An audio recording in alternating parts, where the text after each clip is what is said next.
All right, let's do it.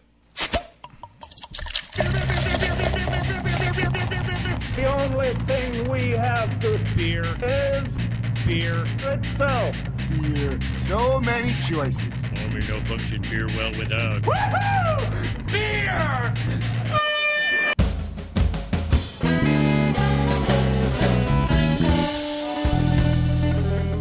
Hello and welcome to another episode of Beer Busters. We're going to bring you the news and reviews of your favorite brews. I am Dan Baker, joined by my co-host and brewologist, Steph Hefner. and the demented and fermented Wayne Baker. Man, oh man, it's time again.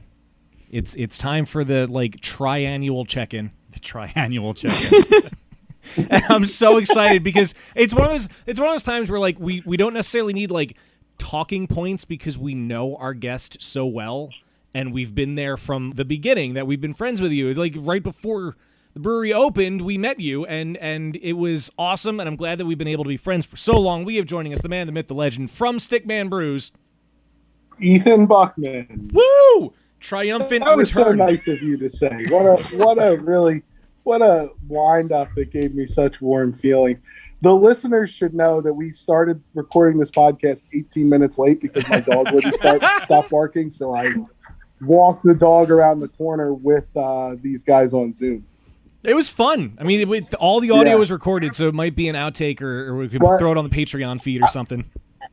I think that's important because every time I come on the show, we're always so nice to each other, and I want people to know we are happy to see each other in real life.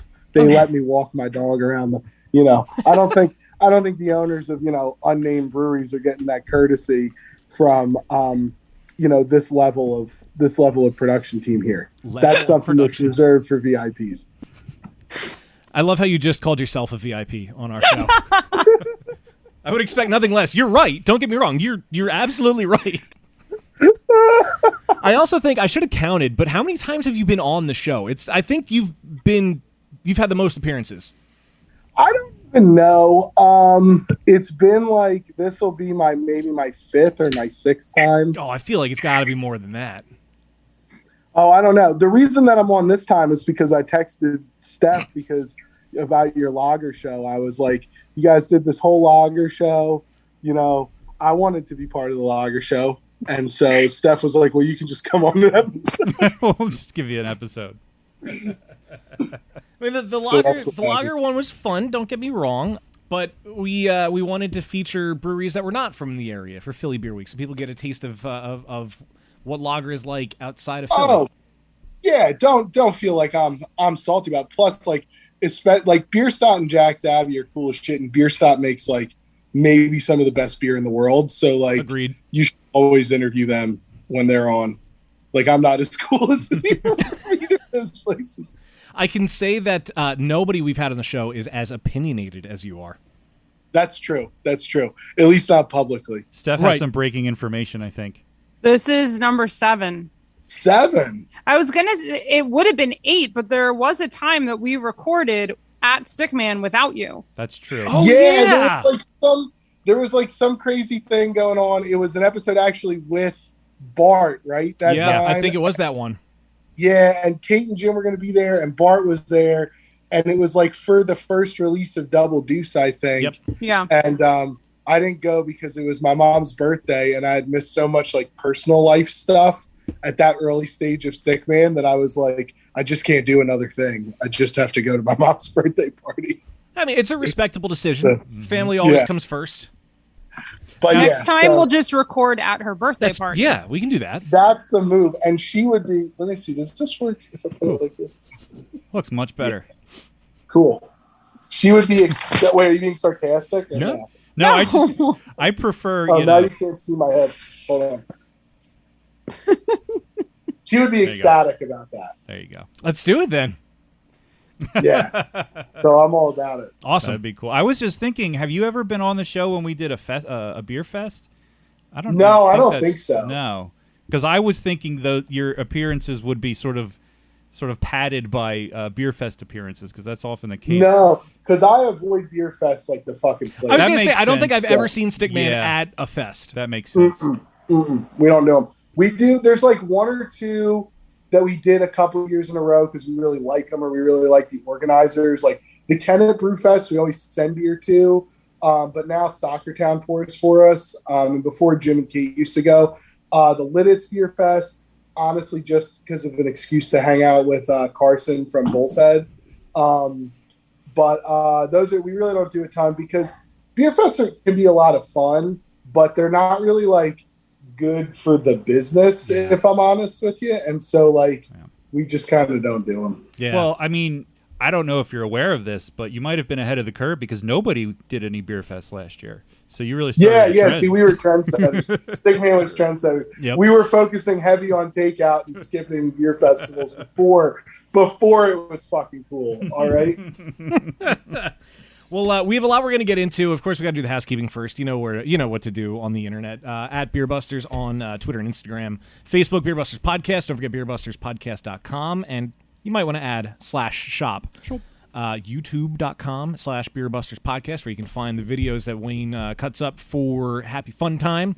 And, of course, Patreon.com/Beerbusters, where I think I might put the pre-roll for this show up on there. That'd be cool. Throw something a little different on there. A little peek into the madness. As little as $1 a month, my friend, can get you into the behind-the-scenes madness on Patreon. And then there's plenty of other cool stuff that you can get yourself enrolled in with that. But you join the party. It's fun. It's a good time. Also, go to beerbusterspodcast. Speaking of COVID, go to beerbusterspodcast.com/shop and buy your masks while you still need them. I mean, I'm going to keep mask with me pretty much forever. Yeah, no, I think masks will stick around in some capacity. But I was just thinking the other day, nobody's going to buy any masks from our store because nobody really you're not going to need them soon. There's very it's basically anymore. I keep a mask in my pocket still, but I haven't worn it in a week. I mean, I'll admit when I picked up the beer today at the South Philly location, I wore my mask when I went in.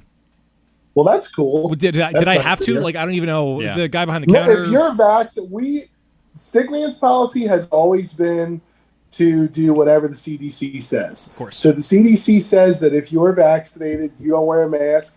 I believe the science when it sucked, and I'm going to believe the science when it's good news, right? Yeah. And so if you're vaccinated, you don't have to wear a mask. Oh, cool. Hey, now we know. Yeah. Yeah, I've always, especially in Philly, I feel like people are masking up probably more still than other places. And my go-to is I just put a mask on when I walk in a public place, and if I go in and no one else has a mask on, I'll be like, oh, okay, cool. Yeah, just assume it's required till you're proven otherwise. Yeah. So having one in your back pocket is going to be a thing for a while. Yeah, that's how I feel in the city limits too. There's a couple of places that are kind of embracing the vaccinated no mask thing. There's a couple places that are still there's some places that are still in Philly like takeout only, and then there's plenty of places that are still kind of going with a stricter policy. But I'm ready to rock and roll. Our whole team's vaccinated. Perfect. So I have supreme confidence in the vaccines, which is fun. Yeah. Oh, that was your 5G chip jumping out of your body. Yeah. That was it. God. That was it. So obviously, it's fucking Stickman. There's so much shit that you guys are always doing, and it's always cool, and the beer is fucking great. Well, thank you. But what's new? What's happening? What's the big to do these days at Stickman besides hey, everything's open again? I mean, that's the big to do, right? Is everything is open again. So we brought on some new team members to do some different stuff, especially in front of the house. That has been really exciting.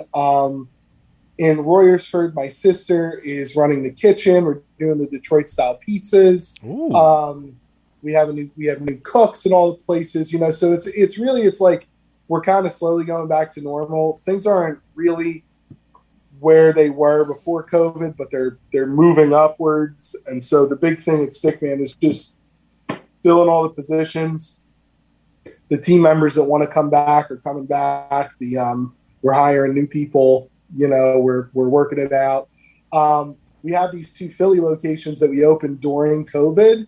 And the honest truth is we've got to kind of tweak the business models now to make them competitive in a pretty competitive city for post COVID. So that's been my biggest project at the moment. Makes sense. So the 2 Philly locations, there's one on Mifflin, but the other's in Northern Liberties, right? Yeah, on North 2nd Street. So it is on Second. Okay, I actually haven't been to Northern Liberties in a very long time. But that's a cool spot. You know, it's a great place for you guys to have an operation. Yeah, it's a cool location for us too. It's got a really great beer garden in the back. We're going to be adding some indoor seating there. I'm hoping to like get the full health permit and have some kind of fun food option there at some point too. But I don't really know the timeline for that yet. We're just kind of working it all out. Yeah, you know, it's all optimistic. It's exciting. It doesn't feel like the apocalypse, but in a lot of ways, the reopening is like more confusing and in some ways more challenging than the closing was, because at least with the closing you kind of had instructions, you know. Now we don't really, you know. Yeah, now it's basically just open up and, you know, do what feels right for your business. Yeah. So when you opened up the two in Philly during COVID, did you have long-term plans for both of them, or was it just kind of like, here's a spot I can pay rent and sell beer out of this hole in the wall and we'll just see what happens? Yeah, I mean, that was the long-term plan, right? These are two little hole-in-the-wall spaces. They don't cost a lot of money to operate, and we wanted to just see how far just like a takeout shop could get us. It seems like the answer to that question is through the pandemic. So now that the pandemic is ending, we have to I think what we need to do is make these places more like bars. So that's the direction we're moving. Yeah, with those. We'll see what happens. I'm curious. But yeah, it was, you know, I always wanted some places in the city, and it was a good opportunity to like get our foot in the door, you know, so. Very cool. I'm curious because you'd mentioned about how like you had to adjust the business plan for the Philly locations now that the pandemic is slowly, incrementally ending, unlike it began. Yeah. Do you think that being able to have those takeout places and at a time when everybody was looking online for takeout beer made it easier for people to find you in Philly, and maybe that actually gave you an advantage now that people at least know those locations are there and they may not have come across them otherwise? I mean, I know it's hard to tell, but I don't know. Maybe. I think that I don't really know, honestly. I just don't have a lot of data on it, and we've never done like retail in Philly before, you know? So like, the thing is, like, the sales numbers for these places, they were good by like COVID standards, and I was excited to be there. I'm excited to be in Philly, but it is, you know, I don't think that we're going to be able to just run two little takeout shops forever and keep people's interest, because Philly is like just such a good beer and restaurant city, you know, that there's no reason, even for a guy as arrogant as me, with beer that is genuinely better than all competition. There is no reason to think that we could just show up and set up some coolers and that would be the end of the project. You know, it's we're never going to be the super polished guys. Like when you go into the Separatist tap room and it's absolutely beautiful and it's got the subway tile and the cool wood everywhere, like, we're never going to be those people ever. That's just not who we are. That's not who our company is. But like, we can't just be the dude with like a fridge and just like, oh, you want some cans? What's the deal? You know, like, that can't be it. I mean, it kind of works.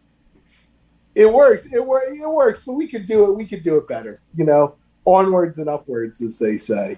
Yeah. Well, I was going to say, you of all people should also know that, like, even if you do make the best beer in the world, hands down, that's not the entire equation. That doesn't mean that you're going to be successful. It's the least important part. Like, it's probably the least important part of it. As long as it's like drinkable, like, you can market it. Yeah. Well, can I put in a request for food items? Sure. Okay. Obviously, hot chicken sandwich is the first thing. Gotta have it. Gotta have it. Like legit Nashville hot chicken. But like, I'll think of other things, I'm sure. So I've got some really great ideas for your menu. First, hot chicken sandwich. Second, that's it.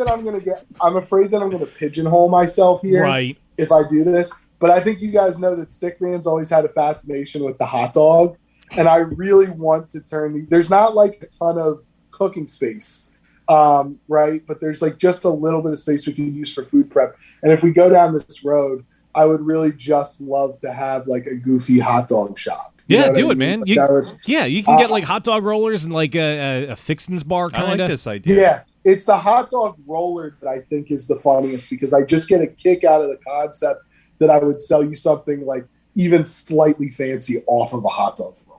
You know, like Yeah. like Primal Supply, which is an excellent, amazing company that does like high level butchery and like all this like locally sourced meat. They make hot dogs, and we've done hot dog pop-ups with them at their butcher shop.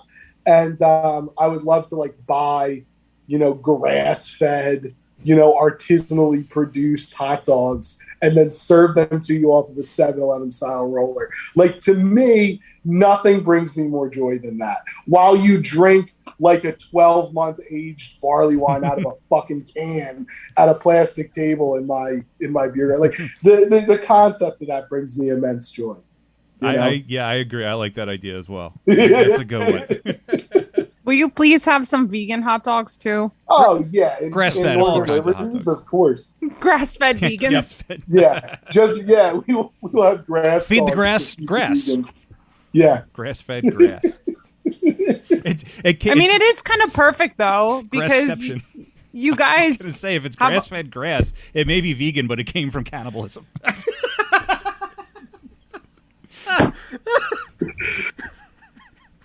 Technically, I mean plant cannibalism, which is less, horrific, I guess. I think I quit. Sorry, Steph, you were saying something. You were saying something relevant and intelligtent. I was going to say that has no relevance Steph, and what were you intelligence. saying Has no before Wayne place cut here. you off? I don't think we mentioned the beer that we're drinking, but then there's a more important topic, no offense, Ethan, that we have to get to right after that. We are starting with, of course, a Pilsner. We've had it on the show before. I have to grab the can because I can never remember the name of it. G. Martorano, is that how you say it? Yeah. Martorano. G. Martorano Pilsner. I know we had you on before and you talked about what it was, but for anybody who may not have listened, who or what is G. Martorano and why is he on your can? It's named after George Martorano. We're working with him on like a series of beers that he's doing to kind of like help promote a documentary about his life. George Martorano was the longest serving nonviolent offender in Pennsylvania.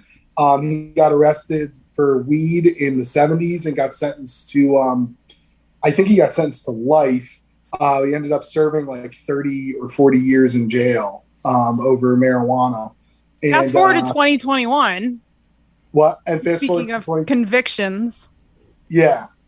And now we're, talking about buying weed at the store. Right, yeah. And but so we're promoting we're helping to promote his documentary and kind of spread the awareness about the brand and the issues that he supports and stuff. So there's a whole series of beers. There's the Making of a Wise Guy Lager. There's this Pilsner. There's the Grow Father Double IPA, and then there's Mugshot IPA as well. We might not have had this on the show then, because I think we had Making of a Lager. Yeah, rather that than might have this. been Oh, yeah, it could be. Yeah. If only that were recorded somewhere. I know, Steph's right? looking it up. Yeah. I already opened this one. Oh, Fat Guy. Fat guy in suspenders. I did. Fat I don't guy think I got that in one. I suspenders. don't. Yeah, we had Did that I? one. Okay, cool, awesome. I So- barely remember what I bought today. We'll crack open this next one, and while we do that, we have a very important announcement we need to get to. Yes. Steph will fill in all the details, but everybody who has listened to the show for some amount of time, we even mentioned him earlier. One of the best people anyone could ever meet is Bart Kaminsky. The guy is he is happiness defined, is the only way I can think to describe him. He's always in a good mood, even when life gets him down, and he's been hit with some really tough stuff lately. Bart got diagnosed with stage 4 cancer. And I gotta admit, I'm kind of tearing up a little bit because I love Bart. He's a great guy. He does artwork for almost every brewery from central to eastern Pennsylvania and then some, plus Hopheads, his own stuff. And the guy nobody deserves this, but Bart least of all. So there's everybody that knows him in the beer industry. We all love him dearly, and there's an event to benefit the man. And because I can't talk right now, Steph, please, can you fill in the details? Yeah, so Brews and Bands for Bart Beer Festival. I appreciate the alliterative touch that the title has. Will take place on Saturday, August 14th, 2021, from noon to 4 p.m. We are really happy to be a co-sponsor of the event.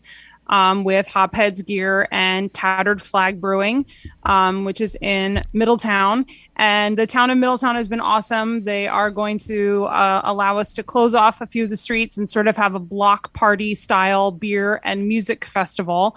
A lot of fun. They are on South Union Street in Middletown for anyone who hasn't been there. Tickets are on sale now at hopheadsgear.com. There are 3 bands so far lined up. The Shannon Bob Acoustic, Colt Wilbur Band, and Martini Was Brothers will all be performing. They expect to have anywhere from 30 to 40 breweries, which they're kind of being hush-hush on most of them. They're going to slowly announce them and tease it over the next month or so.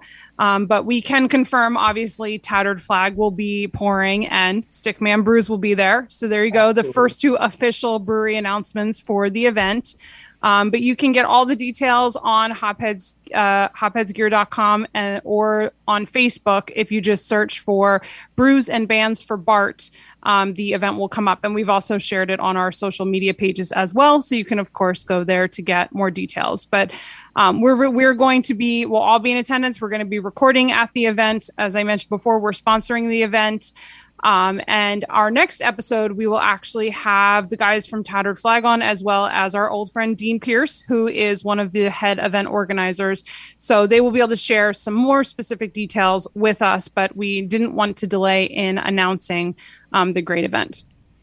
Also, if to just plug as well, there is like an active GoFundMe for helping Bart's medical costs, which you can find in a million places, including linked to on every single Stickman account. So, yeah, it's amazing. It's out there. It's easy to find because Bart has touched a lot of people in what he's done. He's a really important part of the whole brewing industry in this part of the world. Yeah, and it's not just the design. Like he's, obviously he's a very talented designer, and if you drink a beer in Pennsylvania, like there's a good chance the label was designed by Bart. But he's also just supported the industry, Hopheads Gear and the apparel. And like Dan said, what was the word you used? Joy? Happiness defined. Happiness. He really is. He is one of the happiest people I've ever met in my life, and continues to be through this.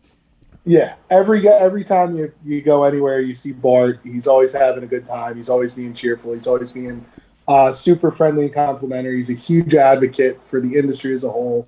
He's a great friend. He's a really good guy to hang out with. I heard he has been responding really well to treatment, which is better than expected and really good news. So, yeah, we're all pulling for him, and we're all just trying to raise as much money as humanly possible to make sure our friend and colleague can, get better. Yeah. The very first events we've ever done as Beer Busters were because of Bart. He often graciously included us, where like Wayne and I went to our first Atlantic City Beer Fest, and Bart gave us a tiny little corner with our table to sell T-shirts there. And you didn't have a voice. Remember that? Yeah, I had laryngitis the entire weekend. It was terrible.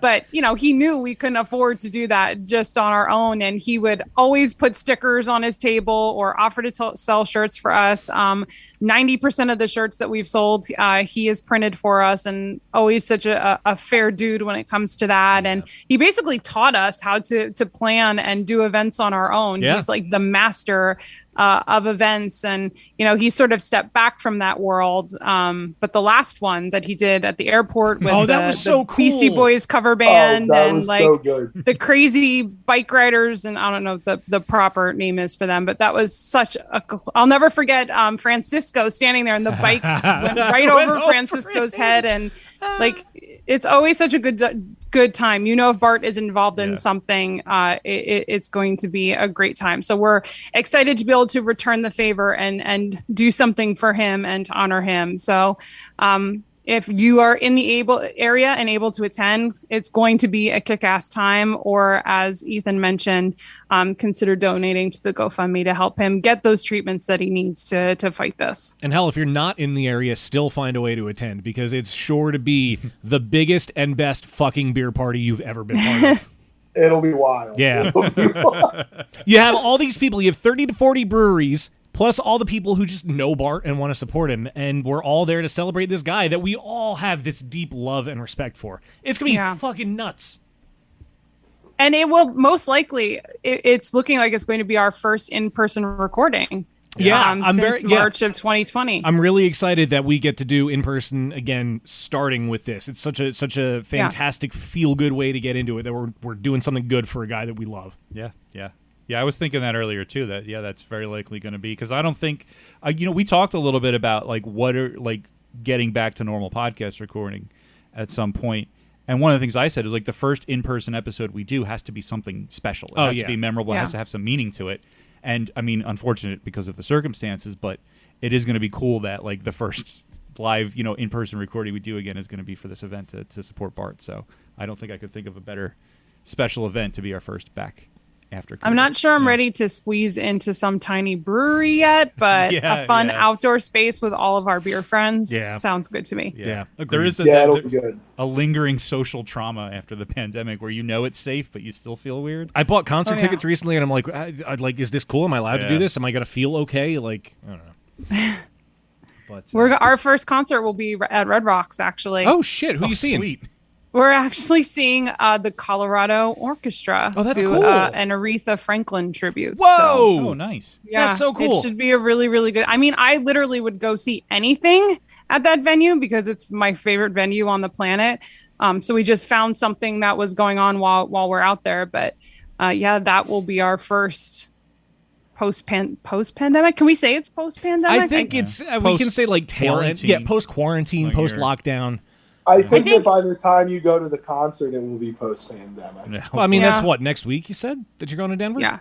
Yeah. Well, like, honestly, next week they're lifting all the restrictions. By next week, over upwards of 65% of Pennsylvanians will be fully vaccinated. Like, the rates of transmission in the U.S. are down to like under 10,000 cases most days. I think we can all take a deep breath and say the U.S. finally did something fucking right with the COVID. Like, it's ending, Well, yeah. Took long enough, but I think we finally did something right. Yeah. I still want to wear a mask though, because I still don't want people's germs. Well, take the mask in your pocket. If you feel good, take it off. If you don't, then leave it on. I mean, I'm not afraid of getting COVID because I'm vaccinated, but I don't want your other germs too. Well, to be fair, the vaccine is not 100% effective. Yeah. So there's still an inherent chance anyway, but like it's good enough, and the symptoms are supposed to be mild enough. But I'm going to wear a mask for the foreseeable future when I have to. My first concert, I think, is August. It's Hella Mega. That's my first one. Oh, nice. We got those tickets refunded.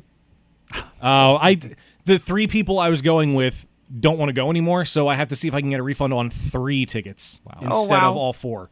And Ticketmaster has not responded to my emails yet, so I'm going to fucking call them out right now. What gives Ticketmaster? Because they listen to the podcast. You never know. We're still doing... Not a platform. John Ticketmaster is a huge beer fan. John Ticketmaster. John Ticketmaster. We're still doing Garbage in Atlantis and Cage. Does John Ticketmaster have a Dead Man Switch too? Yep. So we'll see how those go. Even Hoagie is telling you to stop. I mean, Hoagie tells a lot of people to stop, from what I understand. Does Jim have a dog named Meatball? I feel like that would be perfect. I wish. Jim and Kate, they have cats. They do not have a dog. But none of the cats are named Meatball. Although I've been campaigning to get a second dog named Chip, but only after Rachel stops working in Baltimore. Yeah. But do we need to sign a petition to get Rachel to stop working in Baltimore? No. The thing is, I don't know if this is podcast material or not, but like, Rachel has been so supportive through all of Stickman and all the craziness and my various like breakdowns and working 100+ hour weeks and all this shit. So like, I joke about it because of the dog, but like, I'm happy to hold down the fort so she can advance her career a little bit after the 6-year craziness of what I've been on, So I can deal with the fucking dog for a little, but I sure she won't get a second one until she comes back. That's for sure. Stick to those guns because that would just be hell, I'm sure. Like, the dogs would be great, but taking care of 2 dogs by yourself, maybe not so much. Yeah, no, but like, eventually, a side pick for Hoagie named Chip. I mean, that's hilarious. Yeah, like, that's really pretty funny. It is. I approve of it. A friend of mine has 2 dogs, Chips and Guac. Oh, I love that. They're very rambunctious dogs. Whenever I go to, they're small. They're like wiener dogs. But they can. Oh, they should be Chihuahuas. That would be perfect. Yeah. They. Do you want to know a they Chihuahua can jump fact? like fucking crazy. What's your Chihuahua fact? Okay. They all love So- Taco Bell. Chihuahuas are terrible dogs, right? So that's not the fact. Everybody just knows that. They're terrible dogs to own. They're real vicious. And I guess in like 2008 or 2007 or whenever like Paris Hilton was very popular, lots of people bought Chihuahuas and then abandoned them, right? Oh. Because they're terrible fucking dogs and people are shitty. But in most places, unfortunately, that's a death sentence for a Chihuahua. They can't really deal with the climate. However, in Phoenix, Arizona, it was just the right conditions of weather, the right amount of space, and available like food scraps that none of the Chihuahuas died. And now they are like 20 generations deep of feral Chihuahuas that rove in packs around Phoenix and occasionally like attack small children riding their bikes and shit. And that is 100% real. You can Google that. I'm not making that up. There are feral packs of Chihuahuas Right now, in Phoenix, Arizona. Feral packs of Chihuahuas. That needs to be the name of this episode. Yeah, feral packs of Chihuahuas. I think that's. Well, I guess now it's podcast material. That would make a great film, like a documentary about the Chihuahuas, or a fictional story like anthropomorphizing the Chihuahuas, and has like this street gang. Could you imagine? I would be watch so that great. documentary. Yeah, Yeah, absolutely. like descended I from would- abandoned dogs and having to make their own way, and they just got lucky and they survived. It's a really compelling narrative. I feel like I'm just trying to think of a clever name for it. Oh yeah. Oh man. I don't know. Only thing that's coming to mind, and it's terrible, is Phoenix Chihuahua Zona. Yeah. Phoenix Chihuahua. Arizona, yeah. Oh yeah, you can Google it. I love how you're just Terrorizes kids. secretly fact checking Ethan. I'm not. Yeah, I David. should be fact checked. But that's a real thing because it sounds ridiculous too, but it's fucking real. Do you remember back in the early days of podcasting where we had trolls that would give us shit for not fact checking? Yeah. Yeah. What, like fact checking? What, like Beer I don't fact. just remember. like beer shit or like interviews? Like it's not high stakes. Like if I say something made up about beer, like what's the fucking issue? You know what I mean? Like what's the word? Like we're not talking about like the fate of the free world here. This isn't fucking, CNN and a nuclear crisis. But you're not allowed to talk about something on the internet unless you know absolutely everything about it and you never make a mistake. Oh yeah. Yeah. That's the rule. Oh yeah, Steph, you know about beer? Can you name all the molecules in the world? Yeah. And I think also a big part of it is you're a girl. You can't possibly know what you're talking about when it comes to beer. I'm sure that's a big part of it too. No, yeah. Well, that's true. That part's true, unfortunately. Not really internet. That's not a thing. I was wondering how completely long you insane. wanted to let that go. The reason that the joke is funny is because of how absurd that is, statement is. I didn't Yeah, even there are register people the that don't find that very absurd. I know. And listen, here's my theory about all of that stuff. We argue about all these things, and you go on the internet and you see all of this stuff about, all these disgusting things that are coming out all over the beer industry and all this stuff. And it is terrible and it should be called out. There are all these problems in the world.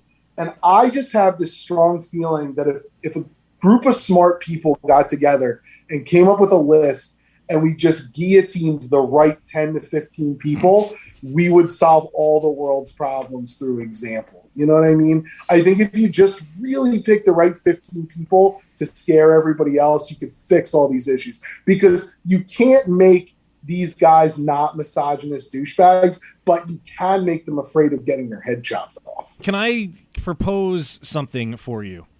You should do a series of beer at Stickman that's called the Guillotine series.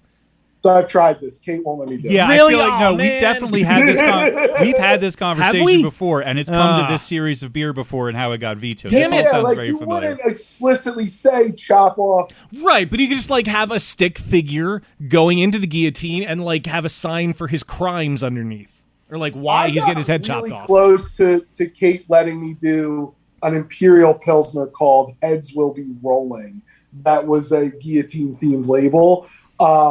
But that kind of got, I think had the pandemic not happened and a lot of the civil unrest not unfolded, that probably would have happened. That's I probably fair. would have been able to brew that beer. But, I'm an advocate for. Listen, full disclaimer: Stickman Brews does not support the concept of guillotining people, and in practice, neither do I. Ethan Buckman is a human being. I just need to put that on the record. I'm glad you said that because I was about to say that Stickman doesn't, but you do. But you just admitted that you don't. Oh man, what I do in my private life is not the business of the podcasting world. For the purpose of podcasting, I don't support. For the purpose of podcasting. And you're I conveniently think not you telling... I think you have a good point, though. I mean, we don't need to chop off their heads, but I do think there are people that need to be called out and need to be made an example of. And, we spend a week obsessing over it on social media, and then all of a sudden, like, we move on with our lives and everything goes back to normal. And that's how people continue to get away with this shit.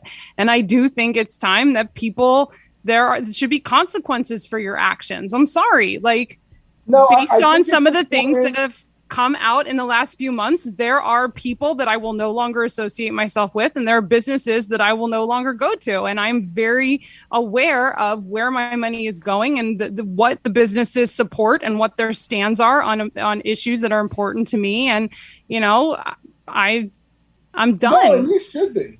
Like, I think that it was important. There were a couple of people that stepped down or were fired or otherwise. I think it's important that happened, and it happened so publicly and like so quickly, because I think it is important. I think it's important for people to see that kind of stuff. I think it's important for other people who are kind of just fucking dicks. And the thing is, like, I'll admit, I guess this is privilege. It never occurred to me. Not that it didn't occur to me. I was not aware of like the widespread extent of specifically the issues that women were facing, especially around like sexual assault and stuff, because it never really happened like in front of my face. But I've talked to you guys about it for years, for the entire 6 years that we know it, about how terrible the work environment is for so many people in the brewing industry in a much more general sense. And I think it's important that the public knows about these things. Sorry, guys. But I think it's important that the public knows about these things. It's like a weird tangent to get there, but it's cool that we're talking about it. I think it's important that the public knows about this stuff, because I think that, I think that you should be aware of the way that the people making your beer are treated. I think you should be aware that the way that the people serving you your beer are being treated, making and serving you your food. And I think that you should be factoring that into the types of businesses that you're supporting. And I think you need to educate yourself about the types of businesses that you're frequenting too, because I no longer think it's okay to be like, oh, I didn't know. Right.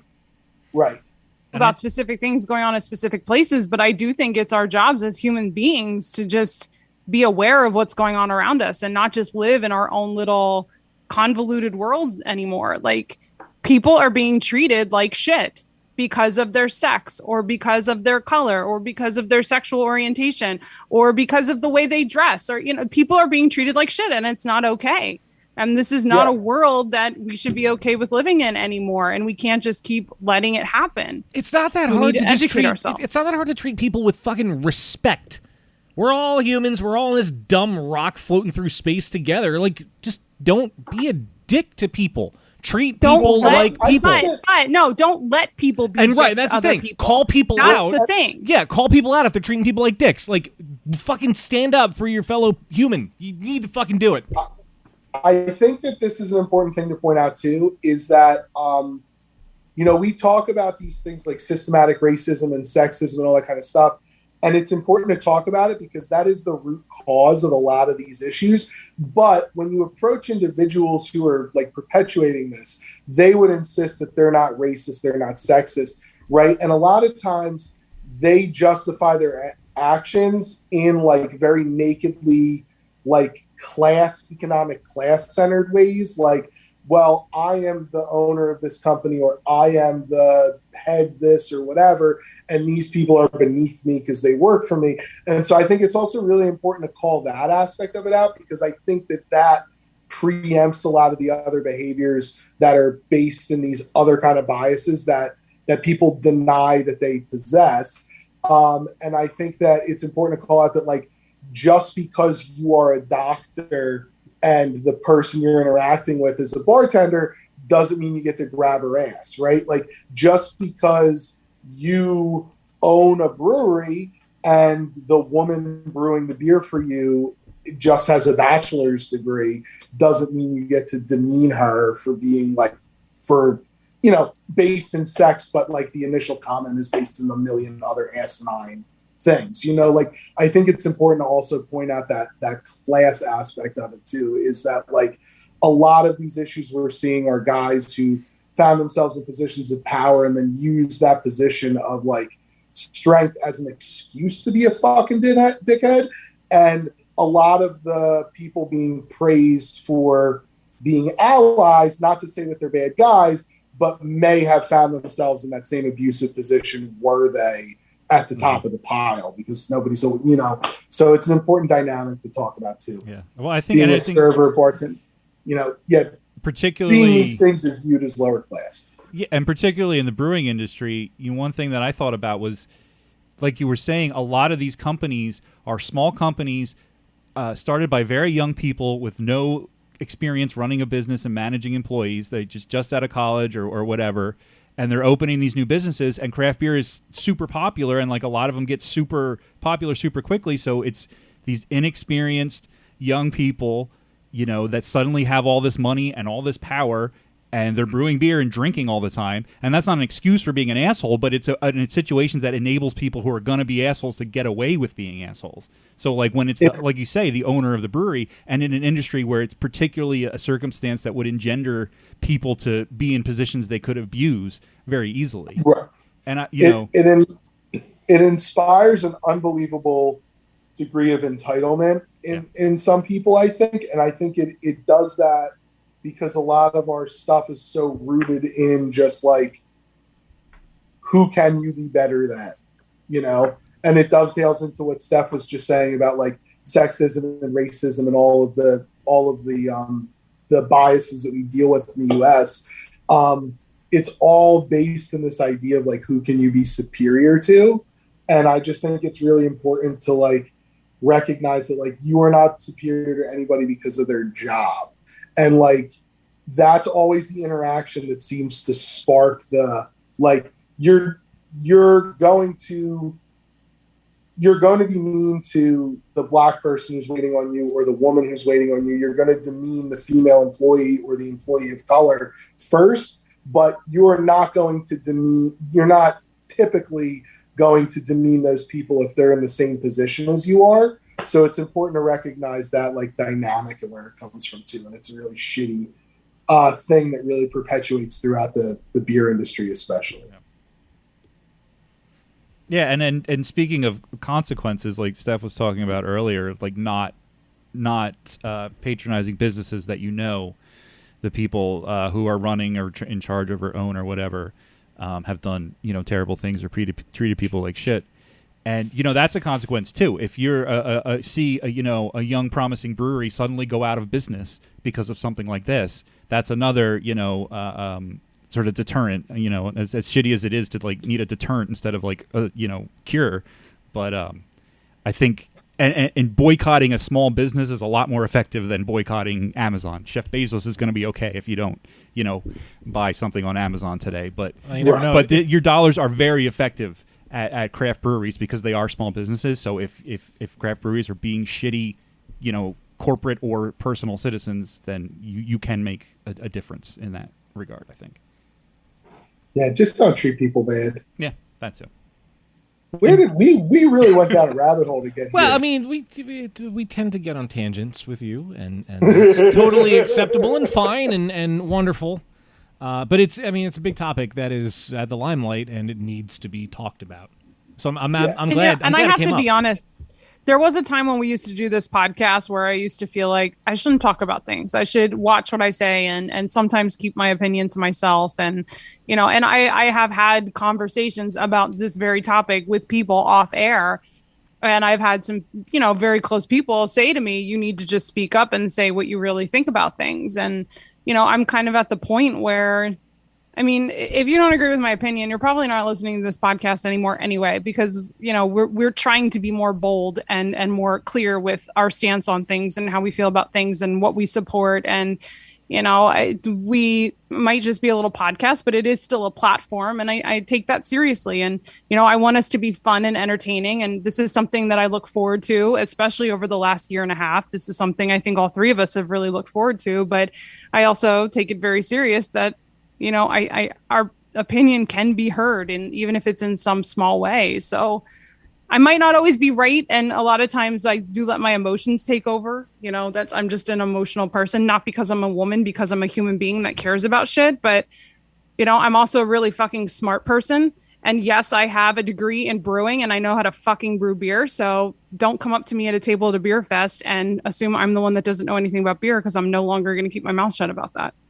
Colleen, right? Who used to work at Free Will. She works for Katie on there. Yeah. She every once in a while she would work a shift in the tap room to make some extra money, and dudes would always talk shit to her, not realizing she was like a fucking working brewer. And so what she would start doing is just like making things up, just like completely making things up, so that these guys would like follow along with it to like prove that they knew about it. I've seen her do it. She'll like make up names of hops or like make up steps in the beer process, like just like all kinds of shit, and just like completely talk out of her ass. It's a very funny thing to watch. That's and awesome. All of these guys, every one of them are just like, oh yeah, I heard, and they'll just like add like, they'll be like, oh yeah, I heard some other brewery was using that or doing that or whatever. It's like, oh, did you really? Yeah, so. They're all dicks. That's brilliant. Good for her for doing that. Yeah, she's got some balls. I like Colleen a lot. She's a she's a really, really talented brewer too. Right. yeah, she fucking is. She sure fucking is. Well, and you really got to know what you're talking about to talk fake about what you're Right. talking about. Like, that's an extra skill, like convincingly. It's pretty funny. That might be the highest level. Yeah, Yeah, it's pretty funny. It's pretty funny. Yeah, she's great, and she got that sick job in Belgium now. So, God bless. Yeah. Yeah, I don't think they'd let me in Belgium. I follow her on Instagram, and the scenery that she posts, and the architecture, and just it's mind blowing that she gets to have this experience, and I'm happy for her. Yeah, good for her too. Because like, it's also like, I mean, you have to be. She had to be.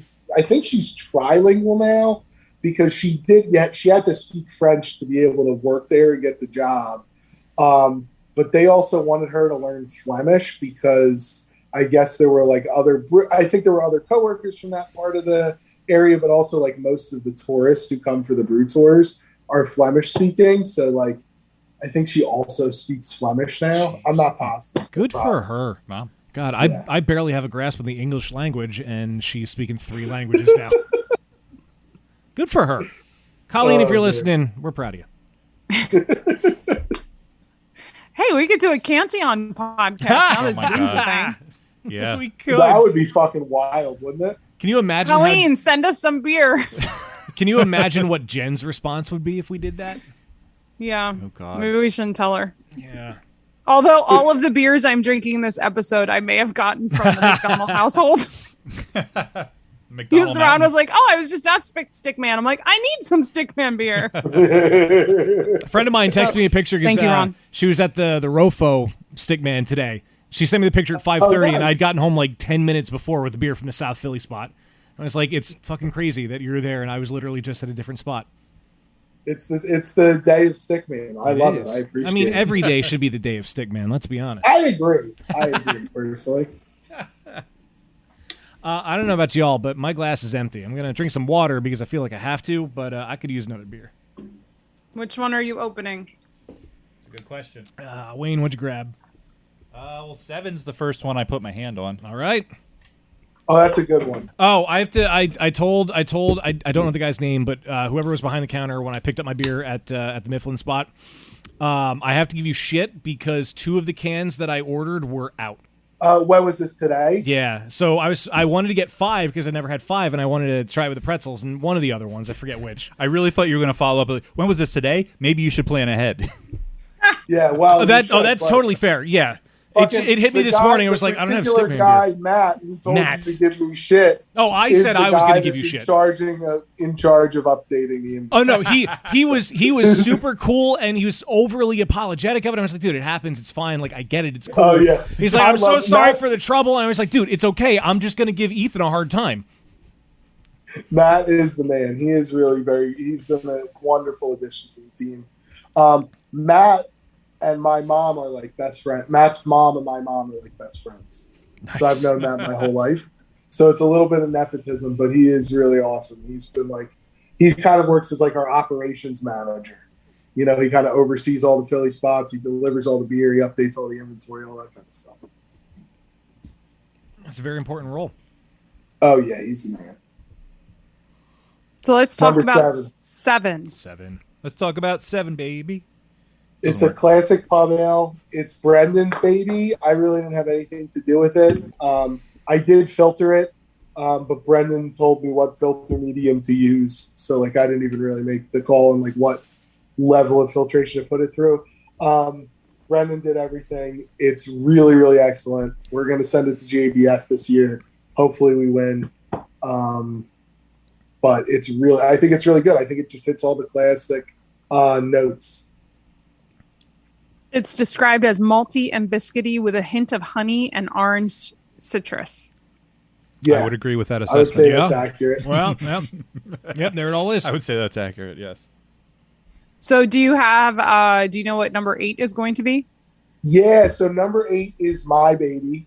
Actually, Tyler brewed it because I forget what reason I couldn't actually brew it, but it was my recipe, and I was very involved in the process, but I couldn't actually be there. This is the curse of owning a brewery, is that at a certain point you just never get to actually brew ever.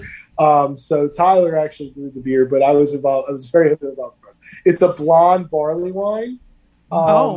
So what I did was it's like a Maris Otter base, really heavy on the Maris Otter, a little bit of flaked wheat, a little bit of raw wheat, but like very heavy on the Maris Otter, a little bit of Melanoidin, English hops, but like to a low like barley wine level, right?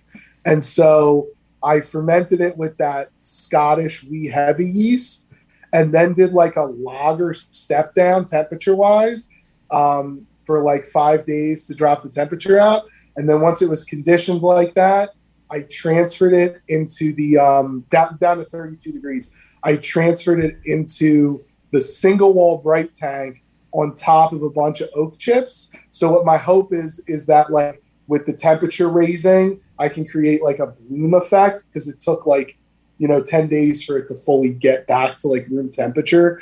So I could get that like bloom effect, so it could kind of mirror like a longer term barrel aging process to a degree. I don't know if it actually will do that or not, but my plan is to let it sit there for like 3 months on those oak chips now. And then, yeah, but it's a barley wine that's like, I don't know, 10 SRM.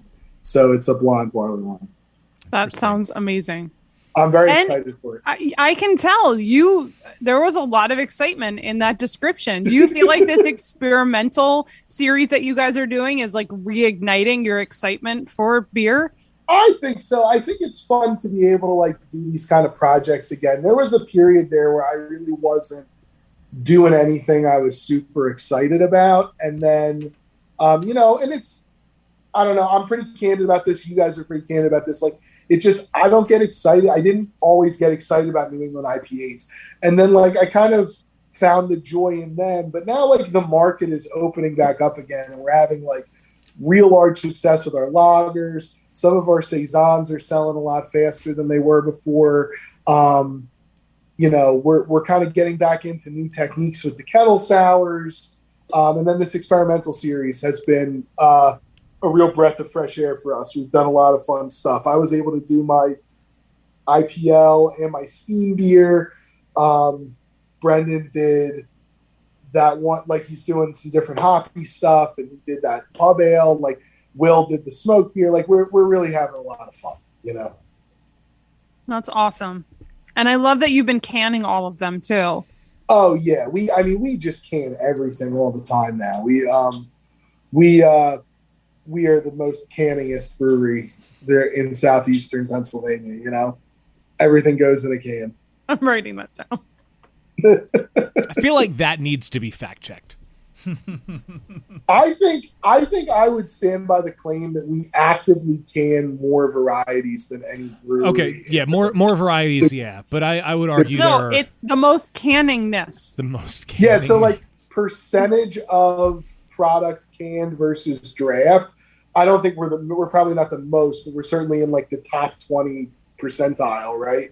And then variety wise, I think we probably do the most. Wow, we're close to the most. That is uncanny. Boo! Uncanny. Oh god! At least I bit my tongue with mine. Don't encourage them. It's funny. It's just funny. It's fucking Statler and Waldorf over here. Oh boy. I was trying to pull a Statler and Waldorf quote out of my ass, and I got nothing. I can't just make fun of something and it qualifies. Yeah. I'm trying to think. They didn't really have like a catchphrase, did they? No. Nah, but I mean, Muppet Christmas Carol, they were Marley and Marley. Oh yeah. Okay. What was the other? It's high quality stuff. It's Jacob and. Because obviously Jacob Marley is the character from the original. Oh, the other one's me. My God. Wow. That one's a slow burner. Wow. Who's in the frame? Oh boy. I discovered on Instagram that there is this Instagram account. I think it's at Untapped WTF. Yes, I love that account. And yeah, I love them. I was like, why did Ethan Buckman not start this? Or is this Ethan? But it made me think of you, and they like highlight comedic Untapped check-ins, as it were. Yeah, like really bad ones and also just funny ones. I've communicated with the guy a couple of times, but he's never actually like picked our Untapped entries to feature on the account. But I think it's hilarious. I really like it. I don't know who it is that's doing it, but I'm a big fan of that account. I follow it's cathartic because I really am. As angry as I am about Untapped, I have to give up posting on the Stickman Instagram about it. So this is cathartic for me. It makes you feel like you're not alone. Yeah, I mean, I know I'm not alone. But, it's kind of like having a job performance review every day by somebody who doesn't know how to do your job. Like I think about that. Like if you were an accountant and you got a daily performance review from somebody who knew about accounting because they used TurboTax to file their tax return for their W-2. Like that's what Untapped is like 1,000 times a day, every day. So just think about that next time you rate, next time you check in and rate. And that was Untapped with Ethan. Ethan Untapped. Ethan, I left you a comment. That Untapped What the Fuck account is wild because he really does find the best of the best.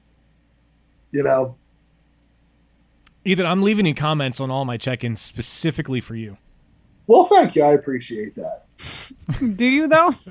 I deleted Untapped from my phone, and I'm a much happier person as a result. So I probably look at Untapped like once every 3 days, and I just scroll down till it's too much. I don't even force myself to look at all the reviews.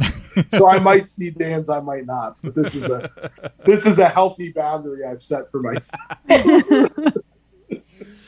So the honest truth is, dear listeners, is most likely I'm not even seeing your shitty review about how my pale ale was either not hazy enough or too hazy. So you can't please them all. You really can't. Surprisingly bitter, but not bitter enough. Do we want to play a game? We could play a game. Would you like to play a game? Oh, boy. Did not plan that, FYI. Nope. What is that? Oh, that's this. Ooh, you might like this comment, Ethan. Oh yeah, well I'll go look for it. Oh yeah, I was gonna Recording in progress. Oh, thanks, creepy Siri. Now everybody knows you're being recorded. Yeah, so I'm wondering, are you going to reveal your comments on the show, or is this going to be a secret? Yeah, it's all for Ethan. Okay. Just for him. I mean, I'm fine either way, so. Also, borderline hoping I end up on Untapped WTF. So you're trying to. I'll send them in. I'll Here. absolutely send them Doing in. it for the Ethan game. won't see this, but this is for him. God damn it. Either way, drink this beer instead of water. This beer equals life. Michael Phelps should swim in this beer?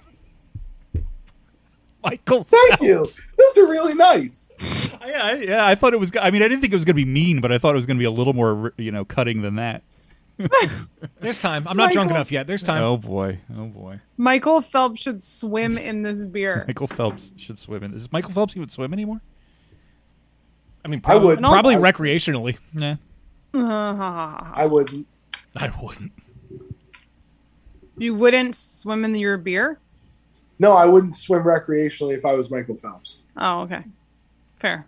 That makes sense. I feel like retirement is retirement, Yeah. Enjoy your rest. Everybody ready? Yeah, let's play this game. Dan's still coming up with his comments. I will think on my comment. Oh, and, okay. And submit. This is later. going to be the first thought out in advance comment you will ever receive on Untapped. To be fair, I'm probably going to forget that I was halfway through checking in this beer, and like an hour from now, I'll be like, "Oh yeah, I didn't finish writing Next that thing, time but you I don't open care anymore." Untapped, next time Tell you're gonna open Siri Untapped, to see remind you Yeah. in 15 minutes. Yeah. Oh boy. Anyway. Cheers, Internet, and welcome to Happy Fun Time Games, the podcast trivia segment that is more fun than a pack of feral chihuahuas. Joining us today is our good friend, Ethan Buckman from Stickman Brews. I'm sure you know him and love him, just like we do. I am here. He is here, present and accounted for, and his camera is working, and we can see him and everything. It's great. And the dog has already walked. And the dog has been walked. The dog has been walked. The Sounds- dog's actually That sleeping. sounds like a shitty code phrase. The dog has been walked. The dog has been walked. I repeat. Can you hand me a paper towel, Wayne? Oh boy, we're having I all kinds leaned of way too much into that. literally and metaphorically. Anyway, so Ethan's joining us, and he's competing against my co-host Dan and Steph, as usual. You know the drill. But what game are we playing today? Well, ladies and gentlemen, today we are playing Brewery or Forgery. What? Yes. Ooh. So this is a cousin of libation or fabrication, in which I'm going to tell you the name of a brewery, and you must tell me if it's a real brewery or if I just made it up. I'm going to suck at this game. I love this. Everything If about this would be like 3 or 4 years ago, I would dominate, but So anyway, we are going to begin, as we always do, to my left with Dan, our first brewery of the game. Is it real or is it fake? This is called Below Grade Brewing. Can you re-enunciate the first word? Below. Thank you. Because I didn't hear the B, and it just sounded like Oh, below no. grade. No, I'm like, I mean- well, what now? If it were a pun, I would have enunciated this That's true. to a That's very true. comical extent. I mean, that sounds real. I'm going to say real. All right, Dan is saying Below Grade Brewing is real. Steph, what do you think? I appreciate the cleverness of it, which means you could have made it up, but I will also say real. Well, I appreciate those sentiments. Saying real, agreeing with Dan, and finally Ethan. I'm going to say fake, Wayne. Oh, bucking the trend. Trying to score early points doesn't pay off. It is, in fact, real. Buck Manning, the trend. Buck Manning the trend. I didn't even catch that one. Well spotted, well spotted. Yes, established in 2010 by Dean Wise in Bend, Oregon, Below Grade Brewing was, according to the website, a 250 square foot micro one-barrel basement brewery. The brewery closed in 2016, but as mentioned, the website is still up, and a notice there reads, Below Grade Brewing is closed, out of production, retired, gone, no mas. So it was a brewery for 6 years, a small one, but it did exist, so it counts. Moving on to our next brewery of the game, and Steph's turn to guess first, and this one is called Hops and Robbers Brewing. Is that real or fake? That's cute. That wasn't an option. Real, I'll fake, say or it's cute? real. Saying it is real. Ethan, what do you think? Real, fake, or cute? I think it's real. All right, saying real. Finally, Dan. I want to. Oh God, Steph, what did you say? Real and cute. Real and cute. I'm gonna say fake and cute. Oh, well, the cute is correct, as is the fake. It is, in fact, Motherfucker! fake. I never do good at this. I never do good at this. I love the level of emotional investment, though. Is this a no cursing situation? No, this is not a no cursing curse all you situation. want, It's man. never a no cursing situation. Hey, it's the with internet. us. Everything flies. It's Yeah, fine. it's fine. Cool. If you say it in a tap room, you can say it here. Yeah, rather surprisingly, not the name of a brewery. Unsurprisingly, though, it is the name of many, many beers out there, Hops and Robbers. Yeah. But no one's come up with it as use it as a brewery name yet. So, I'm filing tomorrow. yes, moving on to our next and penultimate beer of the game. It is a short one this time around. I must apologize for that, but it is what it is. Brewery number 3, penultimate brewery of the game. I said beer earlier. Did you? It's just a reflex. I think I said Oh, penultimate I just beer. heard penultimate of the Yeah, game. because it's Oh. just a phrase I'm used to saying. Anyway, our next brewery, Ethan, is it real or fake? It's called Abbey of the Holy Goats. Abbey of the Holy Goats. Correct. Oh, God damn it. I think it's real because a lot of brewers love to do heavy metal things, and goats are like heavy metal. Okay. I'm going to say real. All right. All right. Wait, are goats actually heavy metal? Is I that mean, a- they're is like that a thing? they're Because they're traditionally like satanic. devils, like, Yeah, all right. goats are also like a symbol of German brewing. Like I have a goat tattoo. Yeah, goat tattoo. Yeah. Somewhere. On my arm. I appreciate you trying to show it off for okay. those watching on YouTube. So Ethan said that was real. Dan, what do you think? I really hope it's real. I'm going to say real. All right. Dan also saying it's real. Finally, Steph. I'm gonna say real too. All right. Everybody saying real, and everybody is correct. It is, in fact, real, yes. Road trip. Well, Where is it? well, okay.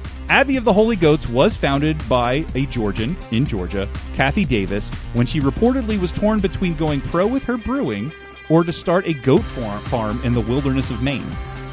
Davis was a formal martial arts and yoga instructor and nearly became a nun, and then founded the brewery in the spring of 2016. Unfortunately, though, this one is also now closed in 2018.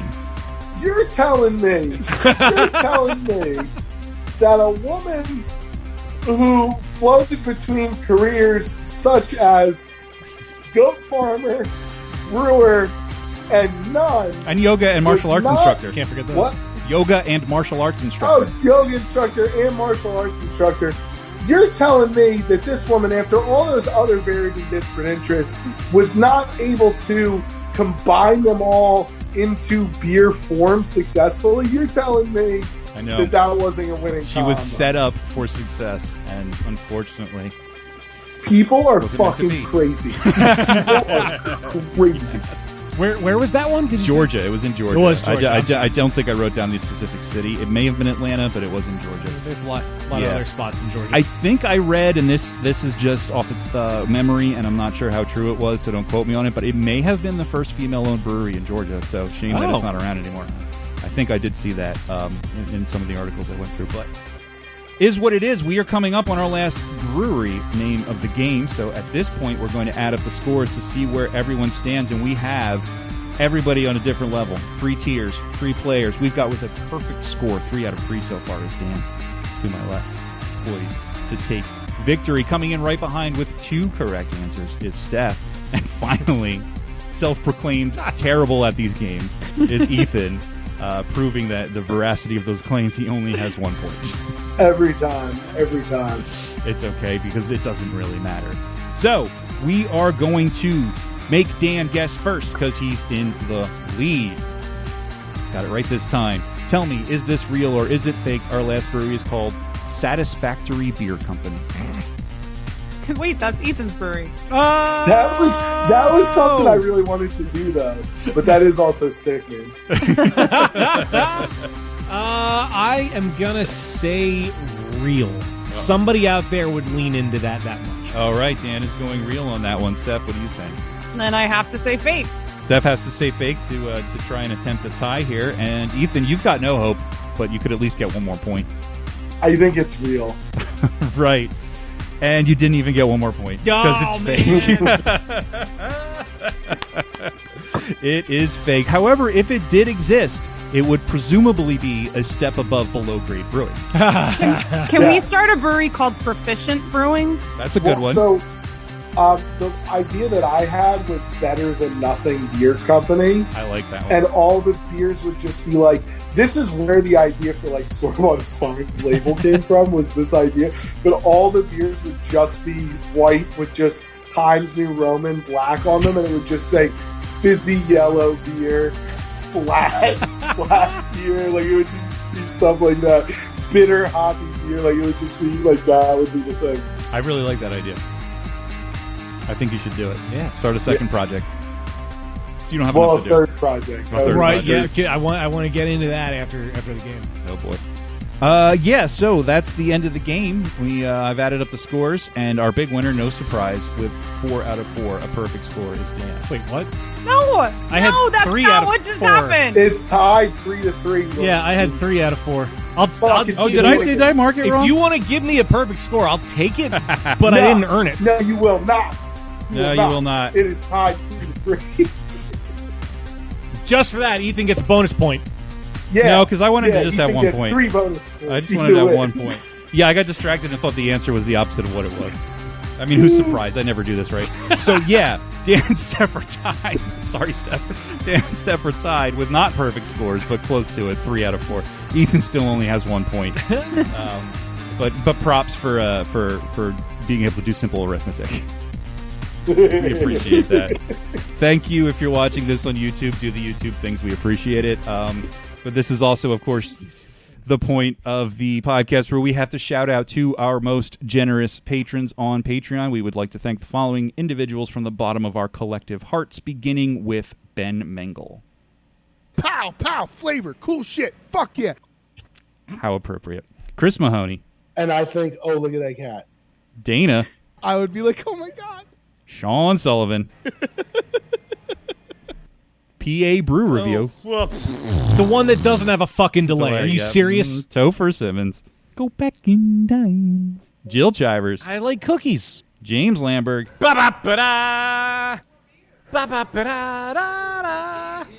Eric Dixon. Your business card is nice and thick.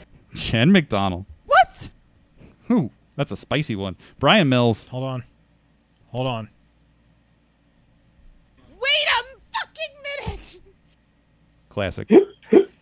And the one and only that is absolutely no baloney, Joe Mansell. Slimy peeps. If you want to find out how you can get on this list and other cool behind the scenes and bonus perks, go to patreon.com/beerbusters to sign up to become a patron. Pay as little as $1 a month.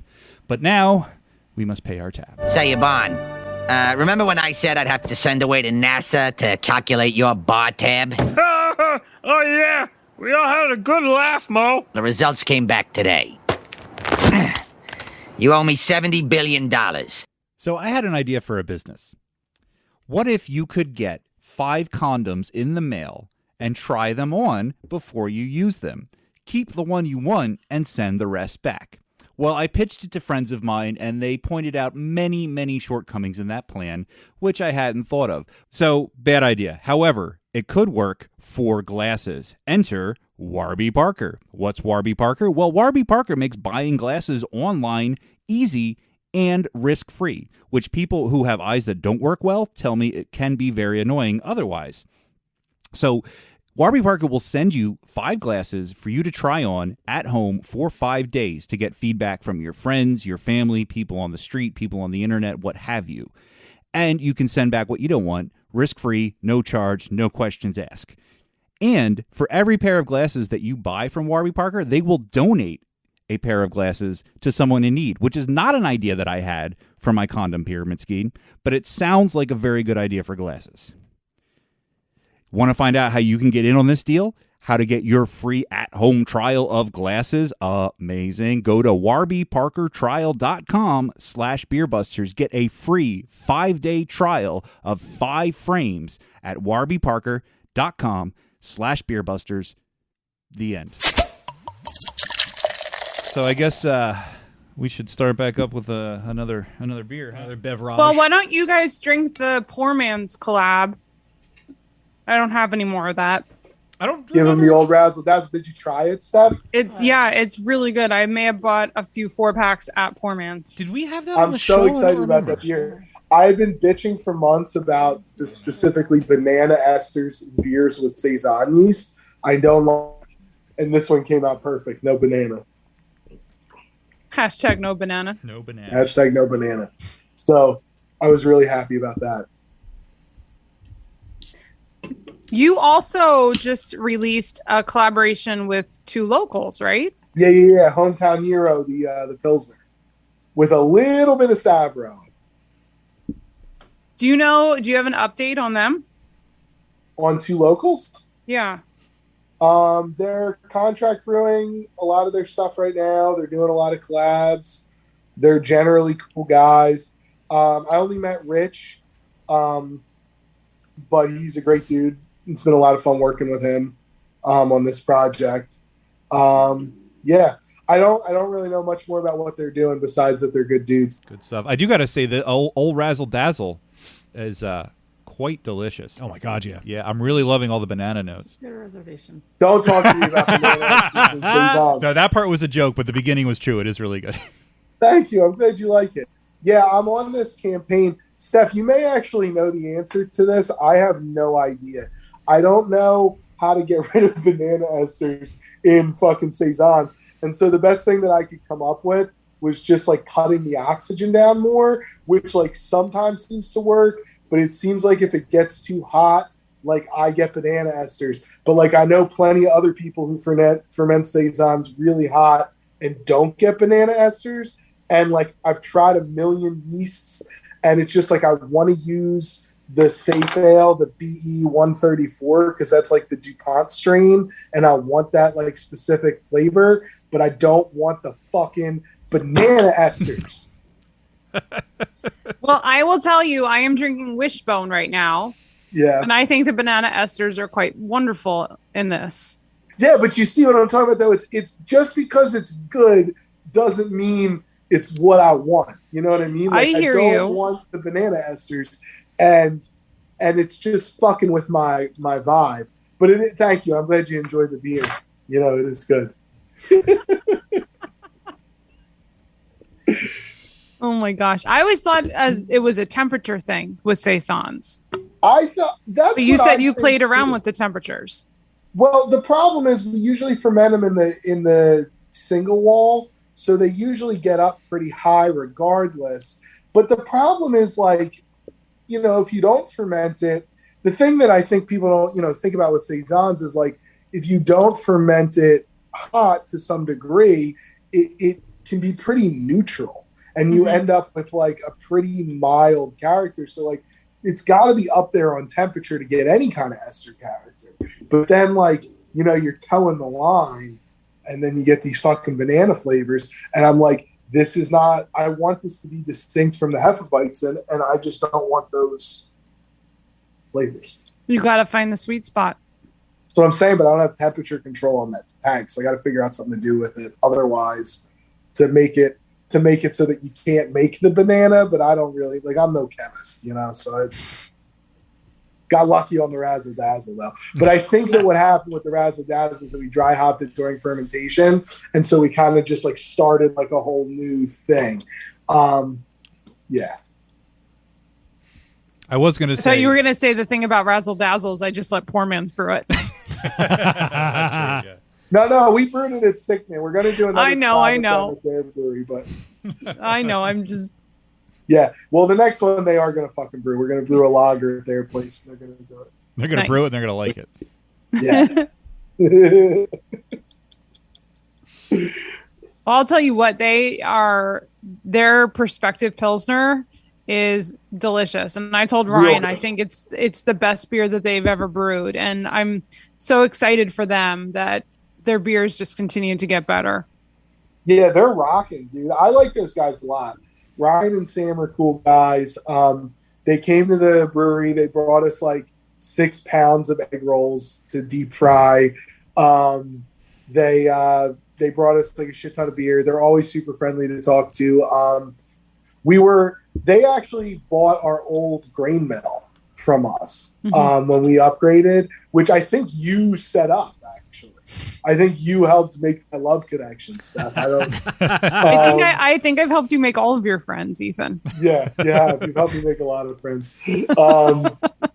But yeah, I love those guys. They make really excellent beer. You should go buy their beer if you're in that area around Lancaster. Ephrata, Lancaster, it's all the same shit.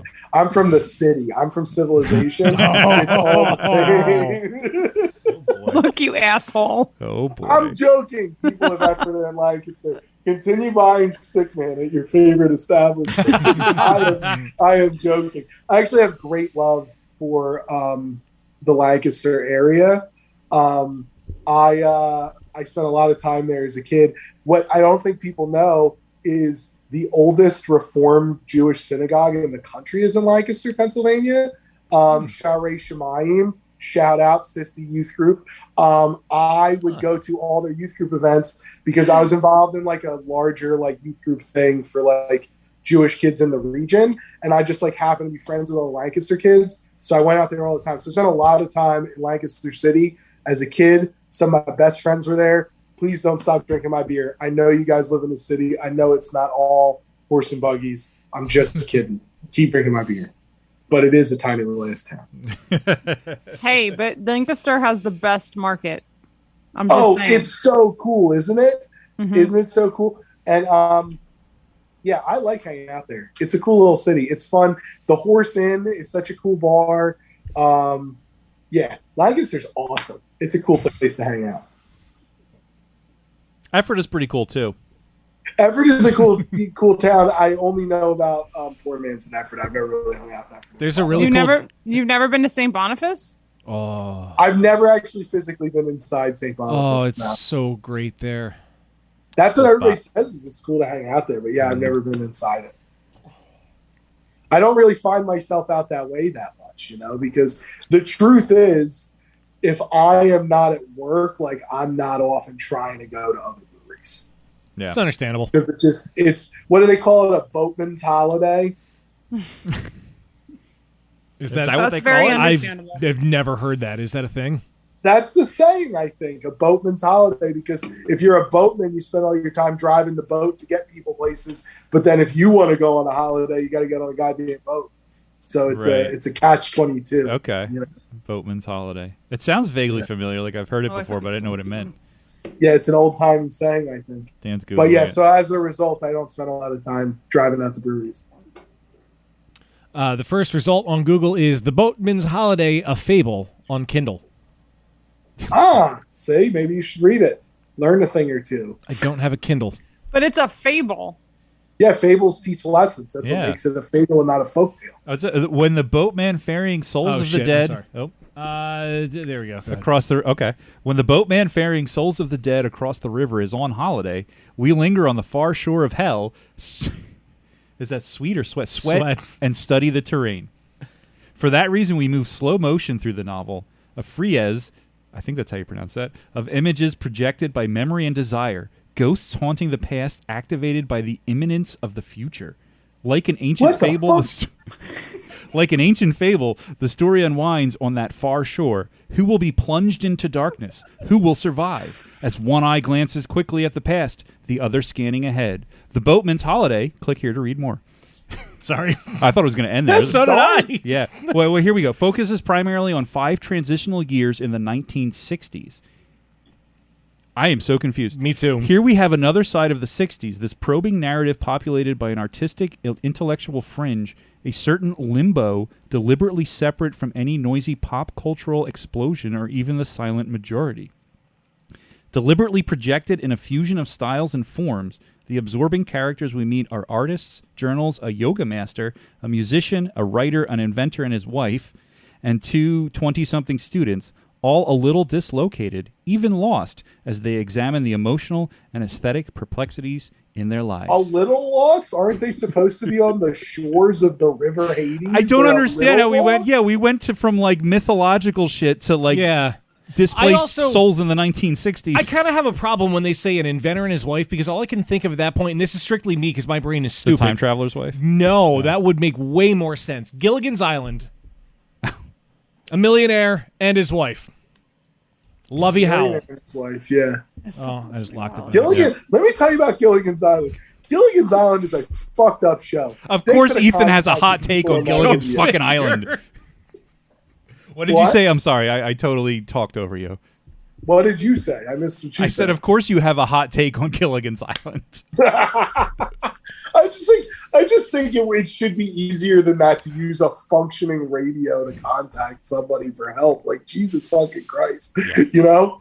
Well, that's why they had to make one out of coconuts and some shit. I don't know. Yeah, but it worked. Did it? Did it? Apparently. Well, like, people wasn't the Fonz on the island at one point in an episode? Yeah, people were coming and going from like the left and right. And yeah. also, like, it's not like these people were like fucking hermits. This guy was a millionaire. He was a captain. He was a millionaire in the 60s. He was the Jeff Bezos of his time. Nobody knew he was on that fucking boat. Yeah, nobody misses them. Well, you know, nobody knows. You didn't have the same tracking equipment that you do now. So when you're on a 3-hour tour in 1964, right? But you do always register your path with someone. Like that's like pilots do that. Well, no, there was a storm that knocked them off the path. Yeah, but you could 3 hours offshore on a pleasure boat is not that far. That's a known island. It's not. There's a storm. It's the storm that knocked them off their course and put them on this uncharted island. And how many seasons did it run? Actually, that's a good question. How many seasons did it run? How did they not die in the storm? How did nobody find them on the island in all the years they were there? Because they didn't die because the skipper was a good skipper, so he got them to an island, the first mass of land that he saw, and everybody else was like, all right, well, if we're stuck here, we're all just going to like eat. But he's right. If it's a 3-hour animals. Pleasure cruise. No, it's just the time frame. They can't be that far. Pleasure cruise sounds such like a terrible phrase. This is a known landmass. Something is happening here. This is some negligence on some government body's part. I think there needs to be a commission. I think this has really been a human rights. Gilligan's Island was on for 3 seasons and 99 episodes.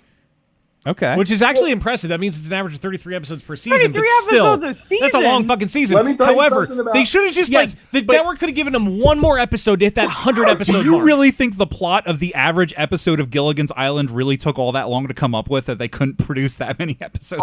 I'm gonna give you some food for thought about that.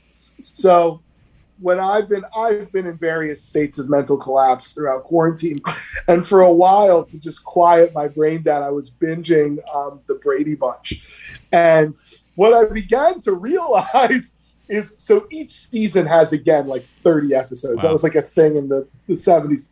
But what I began to realize is that there's only really 6 archetypal plots in the entire series of the Brady Bunch, but nobody would ever know if you watched it just on TV, just sporadically, like when it came on. But when you're watching them back to back, it's like every 20 episodes, somebody saves another person from some injury, and then they themselves need to be saved by the person they saved, right? Like every so many episodes, Marcia and Greg have like a bet that's like kind of about feminism, and then at the end it's like, oh, women are happy being housewives. You know what I mean? Like it's just like there are like these crazy plots, but there's just 6 plots, and that's the whole thing. And so I wonder if Gilligan's Island is the same. I'm sure it probably. Is. I'm sure. Can we it also? I have to say that the Brady Bunch movie from the 90s is a very underrated movie with Gary Cole, and it's fucking great.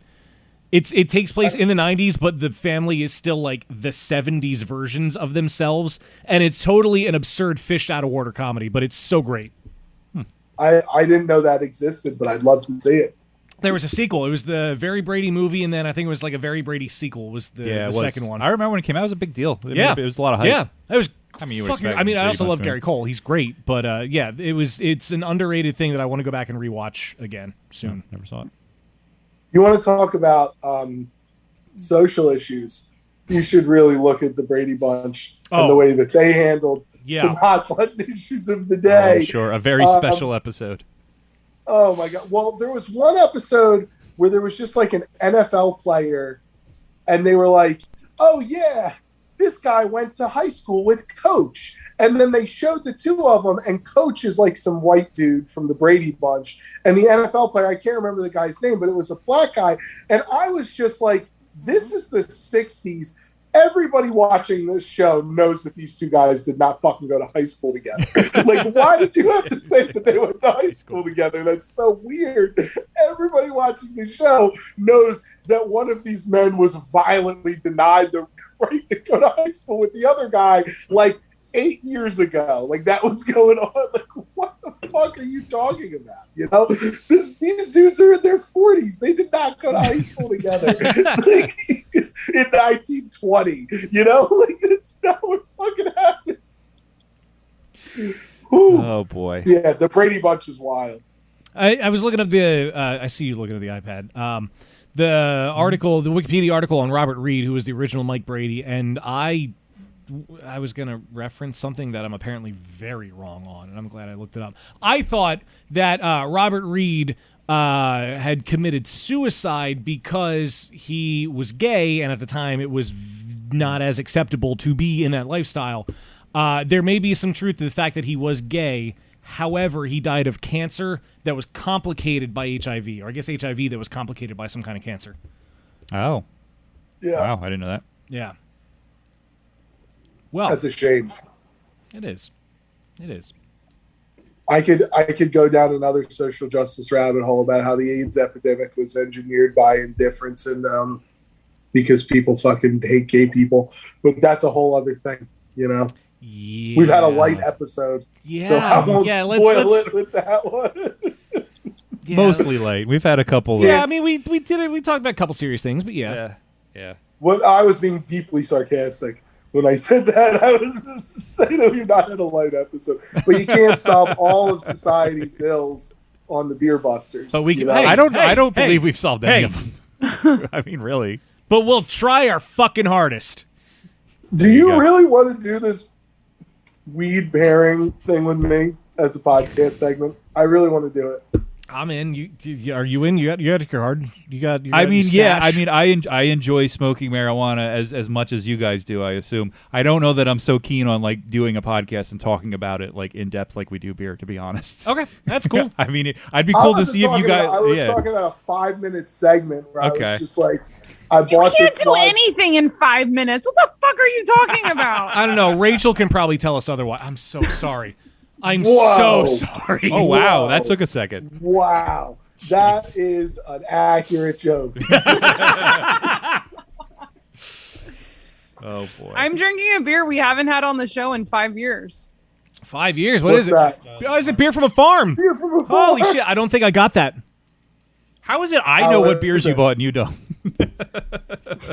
How is it? See, It's I thought really good. I thought I And guess avoided what? it because we had it before. It doesn't taste like bananas. You're goddamn right it doesn't. I think it's got something to do with the hops, like the re-fermentation during the dry hop. So this beer we did something a little different with. We've been experimenting with these ideas of like, you know, dry hopping during fermentation and stuff. And actually for this beer, instead of Whirlpool hops, we put all the hops we would have put in the Whirlpool directly in the tank and then knocked out on top of those hops and then fermented it. It's really lovely. It came out really nice.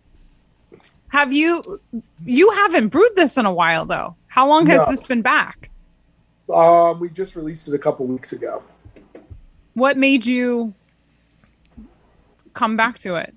I don't know, man. I'm having fun again. I'm just like, let's Yeah? fucking party. Let's do it.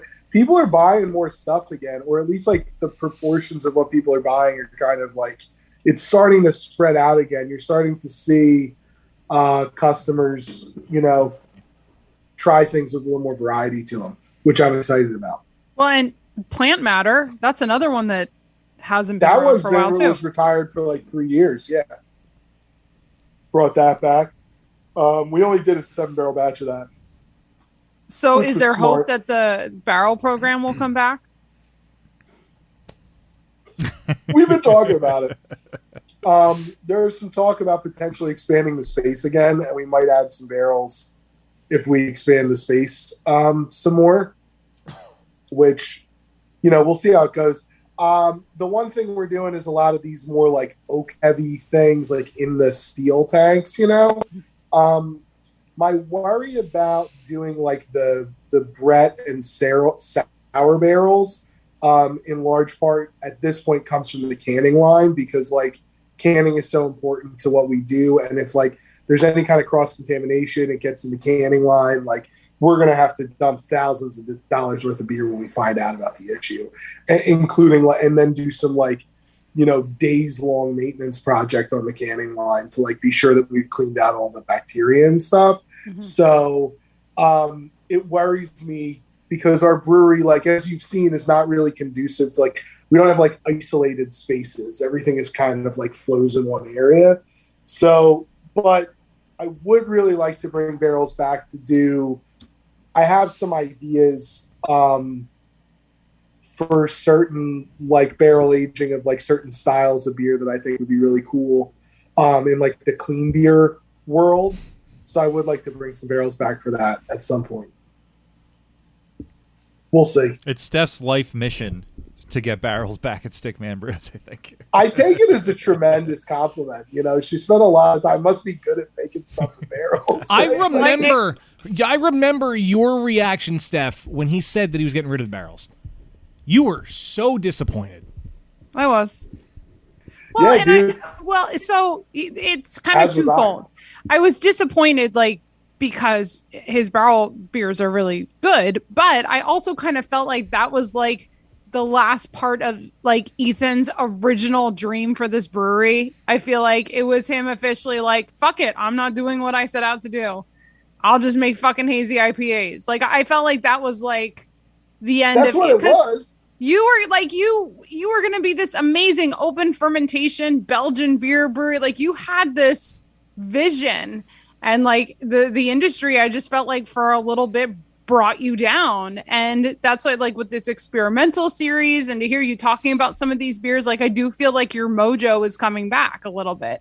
Oh yeah. I think that what we're doing now, even the stuff that I'm excited about, it's still not the stuff I set out to do with Stickman. It's stuff that like I was really excited about.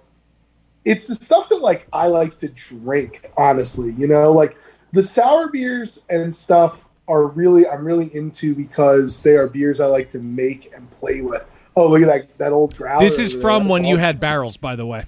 Yeah, I believe that. The age but of barrels. Like, those things I obviously like them, but like they're fun to make. That's why I enjoy messing around with them. But the barrel aged, like the barley wines and the imperial stouts and like the Belgian, like the clean Belgian, like Abbey stuff and the lagers, like these are really the beers I like to drink. And I think like kind of now, in a weird way, I've been in the industry for like 12 years now, almost 12 years. And I think I'm like going back to like the things that I was excited to be brewing when I was like 21 years old. You know what I mean? And so, and I'm really having a lot of fun with it. And it's cool because I'm not like trailblazing, right? Like when I was 24 and we were opening Stickman, I thought I was like doing a new thing, I was brewing beers that I'm excited to be drinking and like going back to brewing stuff that I was excited to be brewing and like really digging into, when I was like 21 and 22. And it's really cool to be back doing that and really exploring like lagers and really exploring clean oak aged stuff like this blonde barley wine. These are things that like I was really excited to do when I was living in Pittsburgh. And then I kind of just like, never really had time to like go back to professionally. And so, yeah, it's really cool to just be doing clean beers, having fun with it. And so I'm going to lean into that for a while. I'm having a lot of fun with it. Maybe we will bring Psychosomatic back. It might be under a different name. No, it has to be Psychosomatic. No. It might be reworked, that's for sure. But like the concept of that beer is really cool, right? Like the concept of like a hoppy Belgian strong ale, right? Like the way that we did it was like this dark copper beer that was like really heavy on like aromatic crystal malt as a base, and then it was like nugget hops, Chinook hops, and like Amarillo, right? Like, and it's so you could take like that same concept, like the way I would approach that now in the way that I'm brewing is that instead of like getting the body and sweetness from the crystal malt, I would probably go lighter on the color, and I would be more focused on like a light Munich malt or Vienna malt for the base instead of like using all these crystal malts. And then maybe you put some Illinois in there, and yeah. But anyway, it would just be a more vibrant beer. That's like how I'm brewing these days. You know, I'm not doing these like dank, like intense beers. It's a different thing. But yeah, I definitely bring that beer back. Like the concept of that beer is a really cool concept. That the time we had that was a very memorable experience, I think, for all of us. Yeah, it was. Yeah. I mean, absolutely. that was a beer. It was unlike anything I had ever had before. And that was the beer that kind of told us, like, this guy's brewery is going to work. Like, we kind of believed in you, I think, after we had that beer. Hey, I really appreciate hearing that. I mean, that's what these experimental beers have all been made like the same kind of way, at least the ones that I'm brewing. Like I've kind of come to how we're making the beer like the same kind of way that beer was brewed. Like there was a period of time, I think, where like I was just so kind of like in a rut because of like we were in like the depths of like the haze only era. And like, don't get me wrong, we're still selling a lot of hazy IPAs, but I'm having more fun with it now, and we're doing different things, and the customers responding to it differently. We're coming into a new period with beer, and like this blonde barley wine that I'm really excited about, the steam beer before that, the IPL, like all those things were brewed with that same kind of oh, there's a cat. It happens. You know, like same kind of like intentionality, you know. All the other stuff, a lot of the other stuff that we're doing right now, Brendan has been really tweaking and working on really heavily, which is honestly why it's so goddamn good, because he's bringing that same like kind of focus to it that I lost for a little while. And I think Brendan kicking ass is like encouraging me to do better just purely out of a sense of competition. Like, I don't want these motherfuckers to forget, you know, that I know what I'm doing. So. Fair enough. So now that we have it is nice when you get new people that you're surrounded by at your job that push you to want to be better, because I think there is that time frame where you spend so much time at the same place doing the same thing, and I think you need that to be motivated. And I'm glad that the state of things right now in craft beer are allowing you the ability to be a little bit more creative. But it is kind of refreshing to see you excited again. Not that you obviously love what you do and you're good at it, but I'm always very confident in Stickman, right? Like, I've always been a big advocate for my company. I always thought we were really great things. But like, from a creative perspective, I was not really having fun or feeling like I was being creative for a really long time. You know, Brendan has been with the company for a really long time. And he took that year away to go be the head brewer at Pottstown United. And then he came back. And when he came back, the dynamic there kind of changed, right? Like, when he was working with me before, he was like this kid that I trained who was just kind of doing what I told him, right? And when he came back, he was really a lot more like my peer, you know? And like the way that we interact now, he really challenges me to do, to be better and more thoughtful about beer, which is something that, like, you know, when nobody was looking over my shoulder and I didn't have a boss anymore, the truth is, like, I wasn't always, right? And so Brendan is really like challenging me to kind of get back to that. And it's really, it's cool. We've got this new water system there now, and we're experimenting with different things with that. We're brewing all these lagers. We're doing these experimental beers. And a lot of it, and a lot of the changes that we've made to the hoppy beers that have made me more excited about them again have all come from Brendan. And he is really, he's pretty cool for that. Yeah. There you go. I don't know. I hope he makes it this far into the episode to hear you say nice things about him. Yeah. Oh, I don't think he. I got to be honest. I don't think he listens to beer podcasts anymore. I think Brendan is a little. I think Brendan is a little settling into the industry as well. I don't know if he's still listening to beer podcasts. Well, yeah, but you can also tell him that we're the exception to the rule. Yeah, I think he just goes home from work and is like, I don't want to fucking think about Stickman ever when I'm not at work. You know, he's got a lot on his plate. I don't blame him. I don't want to think about Stickman when I'm not there either. And yet here you are talking about your brewery. Well, and on this an is episode also of our probably. podcast. Well, I was thinking the same thing, but it's also probably why we end up on so many tangents Mm-hmm. that have nothing to do with Stickman. That's true. Can So I real quick? So you had this a is thing. technically my job, right? Yeah, you're technically doing your job. So I did have one question because I know of course we're on a bunch of tangents and it's a wonderful time, but I wanted to ask you one more question, which we kind of brought it up a little bit during the game, and I said we would get to it after the game, and here we are. So you said Wayne mentioned jokingly like you taking on a second project, and you said, "Oh, it's the third." If that's the case. Oh yeah. So there is this second liquor. project. Yeah, you're making liquor now, man. Like what the fuck is that? Yeah. That's cool, right? So I am. We're basically like contract distilling. We're working with Boardroom Spirits to make us some products, and we're hopefully going to expand the line at some point. But it's called False Bottom Spirits. Right now, we make a dry gin, and we make a vodka. As of right now, you can find them at a couple bars in Philly. You can find us at Crybaby Pasta. You can find us at Bridget Foy's. You can find us at Charlie Was a Sinner and Bistro La Charlie Manette. Was a Sinner. I love that fucking place. I imagine, right? Dope ass drinks, vegan ass fancy food. Like that's got Steph all over it. But yeah, they're carrying our stuff, which I felt very honored because they're really well known as like a very serious cocktail spot.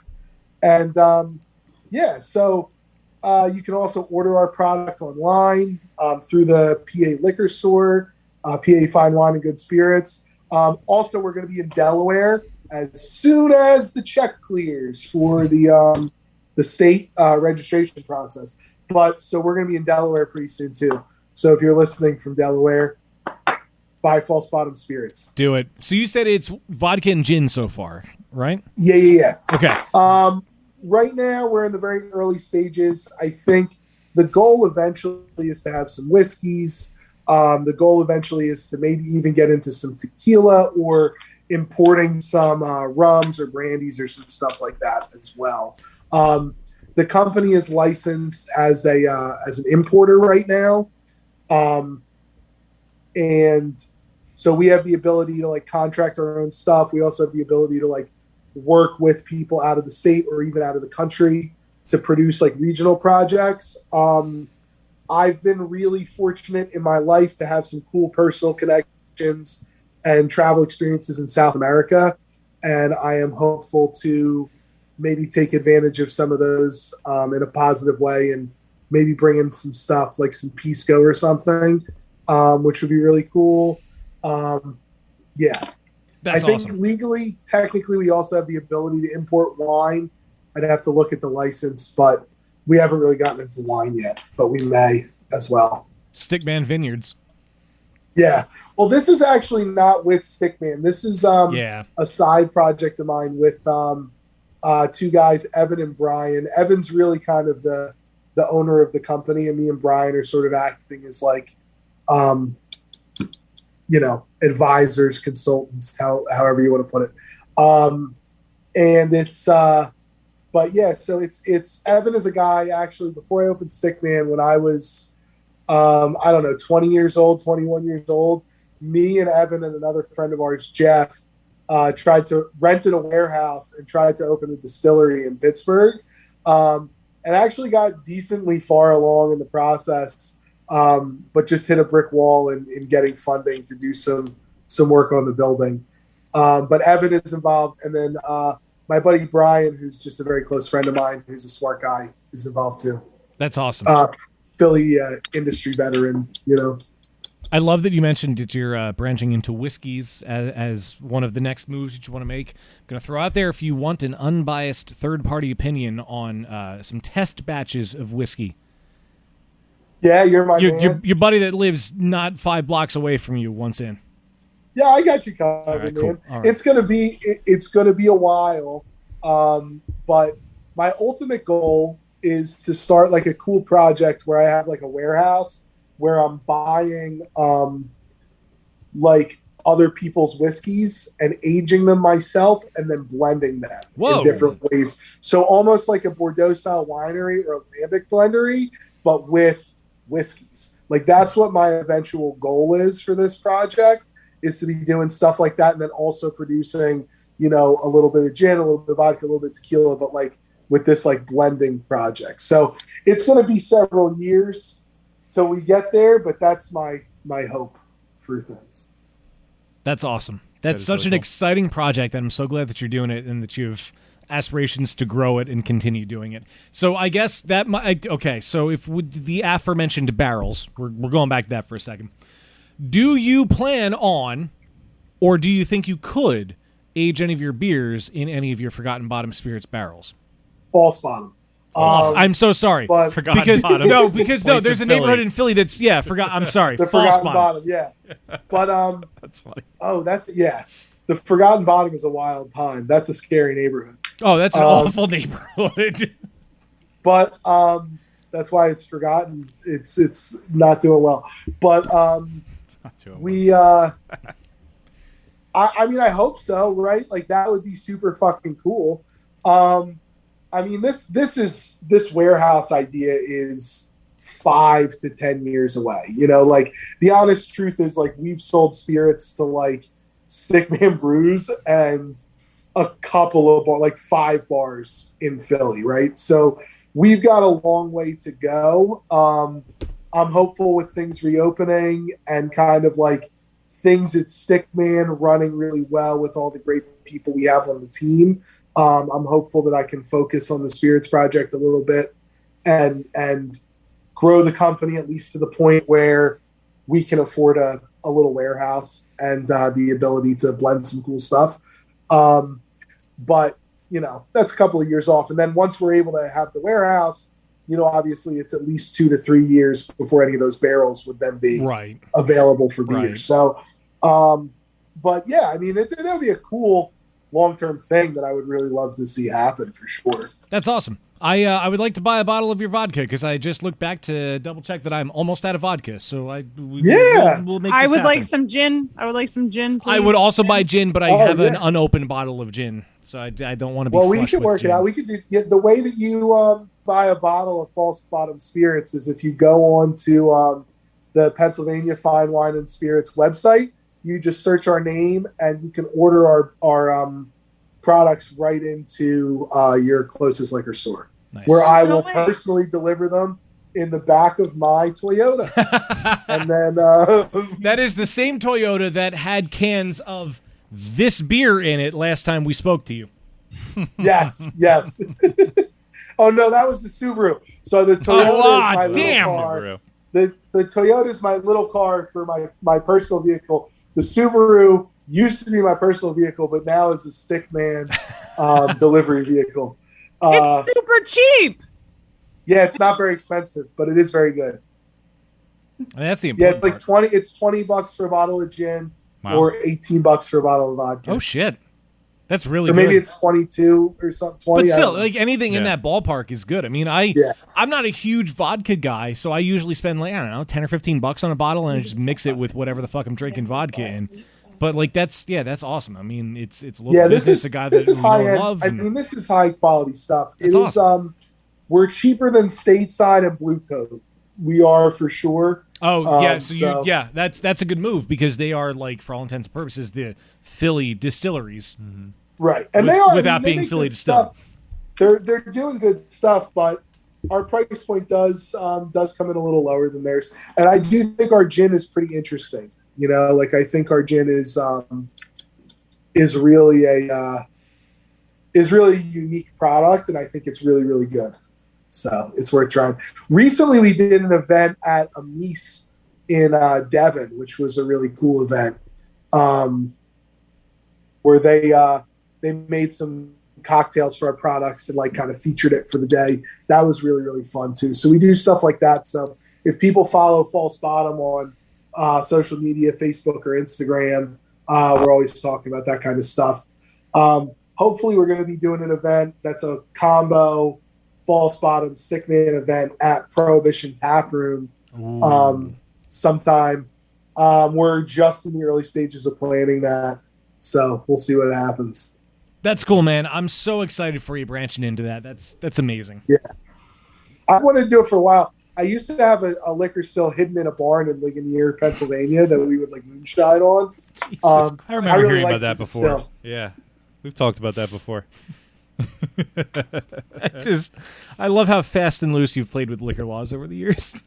That's not, listen, you can't prove that I did anything. I mean, no, but we also have recorded evidence of you saying certain things. Yeah. Nothing illegal necessarily. One of my favorite things you've ever said was it's not illegal for a 19-year-old to walk into a homebrew shop and buy equipment to brew beer. 100% true. Yeah. None of that is illegal. Yeah, that stands out to me after all these years. No. I believe it was you don't have to be 21 to buy grain, Steph. Yeah, no, you don't. They don't ID for barley. They do not. Like they don't ask any questions. Yeah. And you know, that's great. Like that's awesome. And it should be that way. If you have the gumption to brew your own shit, you should be able to do it at 18. Yeah. God bless. Yeah. That's funny. Yeah, I mean, if I would have had the wherewithal, I would have fermented things when I was in college, but I just didn't know enough, or We maybe may have care fermented enough. things, but not on purpose. Yeah, not on purpose. No, it was just like the bottle of grape juice that was in the back of the fridge for like 6 months. And then I just like we learned about it in like high school biology class. I like remember just making wine out of a bottle of like Welch's in like high school biology class, and like I was just like, oh, that's so fucking easy. Like anybody can do that. Like that's so easy. It's way easier than cooking meth. Yeah, it's definitely easier than cooking meth. That's where And you like went. better for your palate, right? Like I can't imagine what the tasting notes of meth are. Oh, I can't even. I don't even. Yeah. Yeah.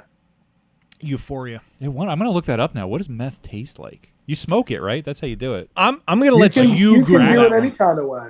Oh, I really? just ordered a bottle of gin. Nice. Oh, thank you, Steph. I really appreciate that. I look forward to trying it, and I will be blatantly honest with my critique of it. Oh, yeah, please do. You're going to really fucking like it. It's very good. It's very good. Well, I'm the only gin we have right now is with geranium. Rose and geranium from Lancaster Distilling, the one at Zotropolis. And I love their spirits and their cocktails. That place is fucking amazing. Next time you're in Lancaster, I love it. But we are out of like normal gin. And we've been playing around with mixology and trying to make cocktails. And we bought, what is the creme? We bought creme de violet. And there's the gin drink I want to make with it. And I think my rose and geranium gin is a little too floral to go with this floral additional liquor. It's like a garden in your mouth. Oh, yeah. I'm You're so- going to like this. It's really dry. It's not totally neutral. You still get like a tiny bit of the grain character to it, which is really nice. It's got like a refreshing character, like almost like a cucumber note. It's got like a good juniper thing going on. It's definitely got like an orange, lemon, citrus character. It's really nice. It's really nice. You're going to enjoy it. I can't wait. I would have also purchased the bottle of vodka, but we literally just bought vodka at Arts on the Avenue. So hey, that I really appreciate you buying that one. That's pretty awesome. Cool. Let me know what you I'll do with the critique creme de it. violet, because I've been thinking about getting that and also creme de mint, but I also Let's go to the van. Moo's working the Where we go to- soundboard now. Moose hitting soundboard. Do you know Art in the Age? What you call it, Kinsey Distilling, New Liberty Distilling. I'm gonna pour myself a drink. I'll show you what I'm Yeah. talking Do about. it. Liberty's the one we got. Yeah, Liberty. They're so fucking good. Have you ever been to Art in the Age? There is a new place coming in West Reading on Penn Avenue, like next to the Barley Mow, but it's going to be for like spirits. It's going to be a store that sells all sorts of Pennsylvania. Well, it's going to be not just spirits, wine, and some craft. It's not just spirits; it's also goblins and ghouls. Correct. What are you Right, talking about? exactly. But so they had a Standard Arts in the Avenue, so we bought a violet liqueur, and that's the one we got. The From bottle New that Liberty. it's holding.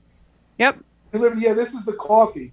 These Yeah, guys we are got that too. Wait a minute. What is that now? These guys are so fucking good. What? What is that? Is that a coffee liqueur? It's coffee liqueur. Yeah. Oh, nice. These guys are so fucking good. They make like really great. I have some of their rye whiskey here too. They make really good rye. They make really good all kinds of whiskey. I have their tequila here.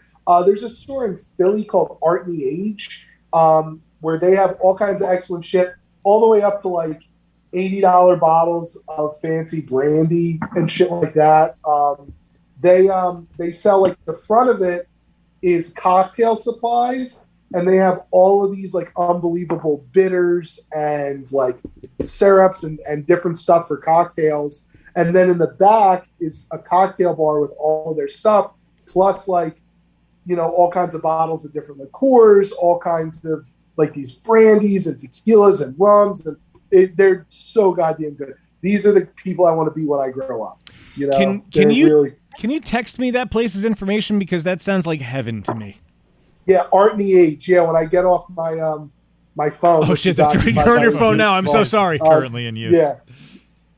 Oh, don't end the Zoom call, Moo. Yeah, right. She's already playing sound clips. As Dan has experience, we put a tiki bar in our basement. It's a cool addition to your basement, and I love it. So we've been very much into cocktails lately, which is a very new world to me. Like, I know a lot about beer and this much about cocktails. So I am learning a lot. I don't really know a ton about the cocktail world, but I've been into like distilled spirits for a long ass time. Well, sorry. That was loud and abrupt, and I apologize. I'm the only other one wearing headphones, so I'm the only one who got that. That's true. I gave up on headphones like 8 months ago. No, that's the right call. For us, it works fine. For us, it makes sense just because we got the Zoom and the board. Yeah. I just like wearing them too. I mean, there's that too. Anyone who's listening to this and has made it this far knows Stickman, I'm sure. But sorry, I should have learned. Ethan, where should any curious individual go to find more about Stickman and or False Bottom? So, Stickman Brews, stickmanbrews.com, at Stickman Brews on all the things. False Bottom Spirits, falsebottomspirits.com, at False Bottom Spirits, false_bottom_spirits, get at us. We do cool stuff on the internet, and we make delightful alcohol for you to drink responsibly. That's the important part. Responsibly. I approve. I approve. Ethan is very good at disclaimers. He's very good at following up, being like, but that is very true. That is very, very true. Well, I mean, Ethan, obviously, we cannot thank you enough for joining us again. It's no, thank you for having me. It's always a pleasure. I am the one done the honor. Nah, I mean, it's a shared honor, but no, it's always a great time, and your beers are fucking fantastic. I can't wait to try the liquor, and you're just a fucking cool dude, and I'm so happy that we get to call you a friend. Oh well, thanks, man. I'm happy too. Aw. Thank you for being a friend. Jesus Christ. Yes. Well, while you're out there looking up Stickman and False Bottom on the internets and the social media, make sure you stop by and give Beer Busters a heads up. We are at Beer Busters on Twitter and Instagram. If you're going to stop by, give us a heads up first, please. Did I say heads up? You did. Oh, shit. You know what I meant. I know what you meant. I've been drinking. You listening to this right now, you also, I'm sure, know what I meant. But, stop by the Beer Busters stuff. We're at Beer Busters. We're on Facebook. We're Beer Busters Podcast. I'm all fucking messed up at this point. Type Beer Busters into the internet and find us, go to the please. Google. We're not the ones that are in Europe. We're the ones that are in Philly and Reading. They don't come up. You know. I mean, you don't. What Wayne said. Well, it's like every time you mention it, I'm thinking like, yeah, but if you Google it, you don't really see them much because we've done a lot more shit on the internet than they have. So True, because we've cared just a little more and we didn't plagiarize anything that I'm aware of. Well, I had to throw that part in there. And of course, we cannot go without saying thank you for listening to this because we couldn't do this without you. We're honored that you're here listening to us. as long as you have. It's been a long 8 years, and we're happy that you've been along for the ride, no matter how long you've been here. And all that I ask is if you can, give us a rating and review on whatever podcast platform that you listen to us on, but do that for all the podcasts you listen to, because that's like our currency. We should start a podcast platform called Plodcast. I'm sure the domain's probably like $15 on GoDaddy if you want to get it right. Probably now. taken. I don't know. We'll look it up then. Who knows? But unfortunately, this does bring us to the end of another episode of Beer Busters. And if for some reason you are listening to this and you're not familiar with Stickman, 1, change that, and I hope this episode did. But 2, go to one of the Stickman locations or buy Stickman beer from wherever you can and look out for the false bottom spirits. It's really easy to buy it on the internet. Yeah, do that. But again, Ethan, thank you, man. It's always a pleasure. You're the fucking man. You guys are the best. Aw, thank you for having me. Thank you. Thank you. Well, hey, I'm Dan Baker, joined by my co-host and brewerologist, Steph Effner. and the Dimension and Fermented, Wayne Baker. Hey, no squids were harmed this time. We'll see you next time. Next time it's anybody's guess. Who fucking knows?